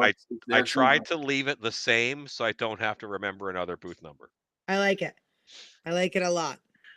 So now, okay, we've got Stiltbeast Studios. For those that don't know, that if you're coming to TransWorld and you want to possibly be one or two of those spots that are available to pre-order some items, you're going to want to head to stiltbeaststudios.com. Correct. And then also, if you'd love to see some of Alan's work as well as Alan's team, you can head to darkhourhauntedhouse.com as well. I think it's time for another surprise. Tater, what do you think? I think we should. Yeah. All right. Yeah. Okay. But wait, there's more. All right. So Alan, we're going to ask you to do the honors to scroll through those public comments and to at random kind of do an eeny, meeny, miny, mo and choose one of our winners. No pressure. I'm making sure I choose someone that I don't know. Okay. Great idea. Ian Scrimger. All right. Wow. You scrolled way up. All right. Do you think they're still here? Yes, I think that they are still here. Let's see.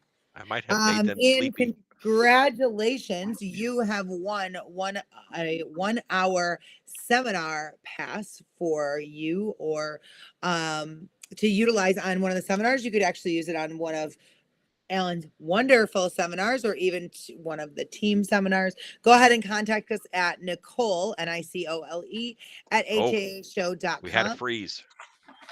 Oh, did you? Good. You got it? Okay. Nicole at haashow.com, or Chris, KRIS, at haashow.com. Do not message Tater. I am not. Tater won't. I am only here. Tater's a guest. Yeah, no. Yeah, and so there's Brian reminding us there is only 24 days left until February 1st. Never tell me the odds, 3PO. Yeah, I'm choking on it just a little bit here, even just giving that information. 24 days. Yes. So if you guys haven't heard, we are going to be here every Sunday and Tuesday at our regular time spot of 7 p.m. Central Standard Time from now until TransWorld. It has been confirmed we will be doing a lot of show coverage as well. So please make sure that you are tuning in here for really important messages, breaking news, and all of the information for TransWorld. Hot tips, tricks, all that stuff is coming down the pipeline. This Tuesday, we're actually going to be doing a super fun show for the interactive entertainment side. And for our Haunter friends, if you've ever thought about adding an escape room, axe throwing, any sort of extra experience, this is the show that you're not going to want to miss. We're also going to Do we know who's going to be on that show, Nicole? Yes, we do. And we're also going to be getting some behind the scenes tours of some pretty cool places. So on that show, joining us is going to be Jess and Aaron Souza. They have an escape room as well as Timberlords axe throwing, and they're going to give us a sneak peek at a preview of what that looks like inside. We are going to have somebody near and dear to my heart, Jono Nato, and she is going to be taking us behind the scenes at the one Museum of Intrigue that, if you don't know, that's part of my umbrella as well. Yes, exactly. But Jono is an extremely intelligent and crafted, highly sought after game designer in the industry, and is going to be going through some of the awesome things that are going to be available at TransWorld. Not only the class, also our event, The Masquerade, and some really cool things that are going to be happening at the Lounge and Learn. Then, wait, there is more. We're going to have 4 of our awesome board members who are also speakers at the show, as well as individuals helping out at the Lounge and Learn, as well as Networking Night Out. We're going to bring all 4 of them on to increase the chaos and overload you with information, not only about the show and attending, but also all the tips and tricks that you need for navigating this side of the interactive entertainment show, as well as Haunt Show and their experiences with the Christmas show as well. How'd I do? Did I remember all of it? Pretty good. Oh, I have no idea, but you talked the whole time and it was great. And remember, we've got guys every Tuesday and Sunday, a new slate of guests, a new slate of topics, the same time here where you're watching it now. And this is the thing, is even when we have, like, if you're a Christmas person and we're having haunts on, or if you're a haunt person and we're having interactive on, or vice versa, I'm telling you, you are going to learn something different and new. And also, just because they're in a certain track, especially on seminars, doesn't mean that it doesn't apply to you. I mean, a lot of people in the interactive side are going, holy crap, look at these scenic design classes, I need to be there. Or, hey, we've been talking about adding certain tech elements, this is where we're going to find it, you know? So really take a look at over 100 seminars that you can learn from. Yes, Alan. I want to mention something, because you're talking about that crossover. Yeah. I think having the Christmas show at the Christmas side of it with the Halloween show at the same time, it's probably the best thing to happen to the Halloween show, simply because the R&D for the haunted houses has been all over the place. We're developing products to put on walls. We're developing props. We're developing costumes. But like 90% of Christmas's R&D budget for the past 50, 60 years has been in lighting. Yes. And we can just go over there and, learn about lighting from Christmas people, because they are way better at it than us. They have different goals, but they also have different products and different access and different and different tips and tricks. Absolutely. Yes, that will really help. Yeah. I was going to say this before you said that, but some of the most valuable conversations I had last year was got to sit down, and he was a guest on the show, James from Boscoyo Studios. Yeah. And James is here tonight. I've seen him commenting. And to sit there and talk to him and learn about not only what he does and his background, and what he can do for the future of the industry too. That's awesome. And if you guys don't know who I'm talking about, it's the guy that created the fantastic entrance to the VIP lounge last year. But There he is. there he Jesus is. Hennessy right there. That man itself is a valuable asset to the Christmas community and to the haunt community too, because he has definitely got some ideas coming that he can share with you for the haunt and what you can do for haunted houses with his products. And I want to say something from the interactive side, because this is something that I've learned in such a big way, is learning customer patterns. There is a lot of data and a lot of interest in business models that operate 365 days a year, right? So we're collecting a lot of data and trends on what really appeals to people. And, I don't talk about my company enough, but we are very much a game lab in a lot of ways. We produce massive amounts of games every single year, not only for our audience here in our area, but also all over the country. We've got 15 different states with people that are producing our products on a daily basis. And we use a lot of that data when it comes to interactivity and what people are doing and what's appealing to them and what makes them get off the couch on a Friday night and actually go into an actual space. So there's a lot of information to be learned for sure. And I think it is an amazing time to be alive in so many ways, because from hearing that we've got new liquids that are fast liquids, like blood that can actually, to all of the stuff that we've heard, not only just tonight, but all of the things that we're going to be hearing over the next couple of weeks. And you know what? And I didn't mention to you who's going to be on there. And I'm going to tell you right now from the board, we've got Brian Vincegara, who's not only operating an escape room, but also a selfie museum. We have Amy Phillip, who operates a couple of escape rooms and is opening an axe throwing in a firehouse, which is so fun. We have Javi Kalbach, who is up in the Northeast, and she's operating multiple escape rooms. And we have Benito Supa, who is up in Canada and is operating some really cool experiences up there. So it's going to be a really fun and jam-packed episode all the way around. And I'm seeing a lot with also the VIP lounge for this year is going to be done by James and his team at Boscoy Studios as well. So yeah, wow, guys, this is we have great. a lot. We have a lot to pack into next week. And then I know. And then I heard a rumor that you're not going to be on the Sunday show. Okay, so yeah, let me just address the elephant in the room. So no, I cannot be there. We are doing our haunted attractions holiday party, actually at Museum of Intrigue. Yeah. Let me speak real quick. Yeah. Because I do believe if you're in Texas and you don't have anything to do this coming Friday the 13th, Dark Hour will be open for Friday the 13th. Alan, you want to touch on that quickly? Okay, sure. Yes. Yeah. We're doing a new style of show. Like, this is something that I kind of cooked up and thought up. I will tell you the original concept of it. I wanted to change how things were done because there's a very low value to the quieter sections of a haunted house because people have expectations of hit, attack, and they see those empty spaces as missed opportunity. So thinking on that and working with that, I'm not going to be quick. I'm sorry, Tater. No, you're fine.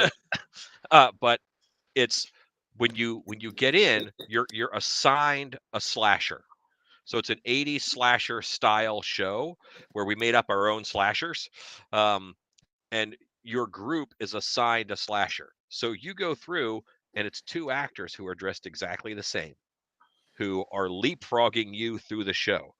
So you're only being attacked by one character, but they can kill you. We have a mechanic where they can mark a person, let's say, and that person then they got killed and then you get a sticker, you get when you get killed. So it's a neat different thing, and I think it's going to be a lot of fun. I love that. And James, and I want to head to Plano too. We have the normal ticket price, but then you can do a $13 re-entry in order to go again and get a different killer. I love it. So yeah, fun, different, absolutely awesome. But more horror movie style, because haunts are not horror movie style, where you're building tension in the quiet parts until that person jumps out. You know, I you're not like it. building tension if 80 other Do you characters are have jumping shirts that out said at "I got killed at dark hour" or "I survived the massacre at dark hour"? you. We are working on event shirts as we speak. Okay, so Tater and Nicole are gonna need one just because we just want them. Noted. Noted. So Yeah, substitute literally, I'm like- host Tater may be back on Sunday. I Yeah. don't know. Yeah. No, so Tater, you actually touched on an interesting subject about yes, like am I gonna be on Sunday's show? Also want to just put it out there. I might not make it to Tuesday's show because I am going to be at the TransWorld offices or flying into the TransWorld offices. So there's interesting like things like that are happening behind the scenes. So things like that happen all the time for our team, especially this time of year. So just be understanding and patient with that. And you might see a lot more Tater or even Alan, who's like, hey, I'm sitting back twiddling my thumbs on a Tuesday. I'll jump on. For the record, I'm not going to be on Tuesday's show. So if the people that hate me want to tune in on Tuesday, you're not going to see me. Aw, we all love you. And if they don't, then it's unfortunate for them. I don't think Alan has time to tag in to do a host. No, No. people keep telling me how few days I have until TransWorld. 24 I days, know. Alan. Woohoo! I know, right? Yeah. So, all right, you guys, thank you for an incredibly awesome show. This has been, you know, by far one of our greats as we are on our road to TransWorld. Like I already told you, Tuesday is going to be a jam-packed episode as well. Next Sunday is shaping up to be awesome. And then, like I said, Sundays and Tuesdays, watch for us. We're going to be right here bringing you not only all things TransWorld, but really cool and awesome things from all across the industry. And tonight from Texas to Oregon, we've been everywhere and we are very excited to keep on this journey just for you guys. So any lasting thoughts either of you guys want to leave with our audience before you see them in 24 days? The star of tonight's show has been Tater's cat. For So, sure. You have no idea the antics he has been up to behind you. Yeah. Yeah. You're a new cat. So Very much the star of the show tonight. I was riveted. Like, what is that cat doing? his name is Zepp. Zepp. He's silver, and my last name is Lind, so it's Zeppelin. Oh my god, I love that. That's great. Oh, there he went. He just walked out of the room. So he'll be back. He'll be Just back. love He's the been cat. doing that all night. You have no idea. Yeah, my dog was acting up before we got started here, and we almost had the Sanderson. Yes, my dog is named Sanderson after the Sanderson sisters down here, but he doesn't really. Oh my gosh, understand. that's my dog's name too. Stop! Really? Don't even go there. We don't have time for that. Look at that beautiful dog. That's Boris. Boris. I think he said it was Boris. Boris. Yeah, that's Boris. Oh, We've lost Alan. there's Alan. There's Producer Robert didn't want to see the dog. This one is. I have Bella, Boris, and Cheney. They're all named after Universal monster stars. I love that. So Bella, this is Boris. Cheney Bella is the is brown the other one. black and white one. Cheney is the brown one. Bella is the small one, and Boris is the one with his nose in your butt. That's how you tell them apart if you're here. Oh, okay. I love it. Oh my gosh. Well, Tater, you did touch on a subject at some point. We do have to talk about that. That was a very fun experience. And that might be an after TransWorld or It might be an after TransWorld. a Marriott lobby story at some point. But thank you guys all so much for tuning in tonight. It's been an amazing show. Thanks for sticking with me on this first solo mission. Tater, thanks for jumping in. And, you know, with your bat signal and being like, the TransWorld Live Got it. team I got needs it. TransWorld needs me. I'm on my way. Alan, incredible as always. So Thank much you. information. We love you, and we will see you in just 24 days. Thank you guys for joining Said us again. tonight. I know. I'm sorry. If you have any questions in the meantime, in the middle of the week, feel free to reach out. We are here for you, and we. Oh, cannot wait. to see you soon. Brian What? wants to come back in. Who? Do we have Brian? Is Brian still here? Brian, are you there? You want to come in? I am. There he is. There he is. Hey, hold on. We're doing this. I got to do it. Come here. Come on. Oh, he's got a pet. He's got a pet. Come on. Come on. Honey, I need the Come dog. We got an 8-month puppy here. Ready? Come here. Yeah, anytime you guys saw me doing this while I was talking, I was petting a dog off to the side. Oh my There God, it I love is. This is That's a beast. actually Ham the Haunt Dog. Ham the Haunt Dog. Oh my Pam the haunt dog. God. Very good. And it's only 8 months I can old. text my husband to months bring me old. the dog. And already 115 pounds. Oh my God, what type of dog is it? He is a Bernie Doodle. So, wait, okay, now Alan, what type of dogs are yours? Okay, so mine are half Springer Spaniel and half Great Pyrenees. Wow. Okay, so mine is an Aussie Doodle. And he's a pain. I'm sure somebody's comment just got to Jeremy or somebody just texted him because I heard him say, come here, come here. So we might be seeing my dog any minute now.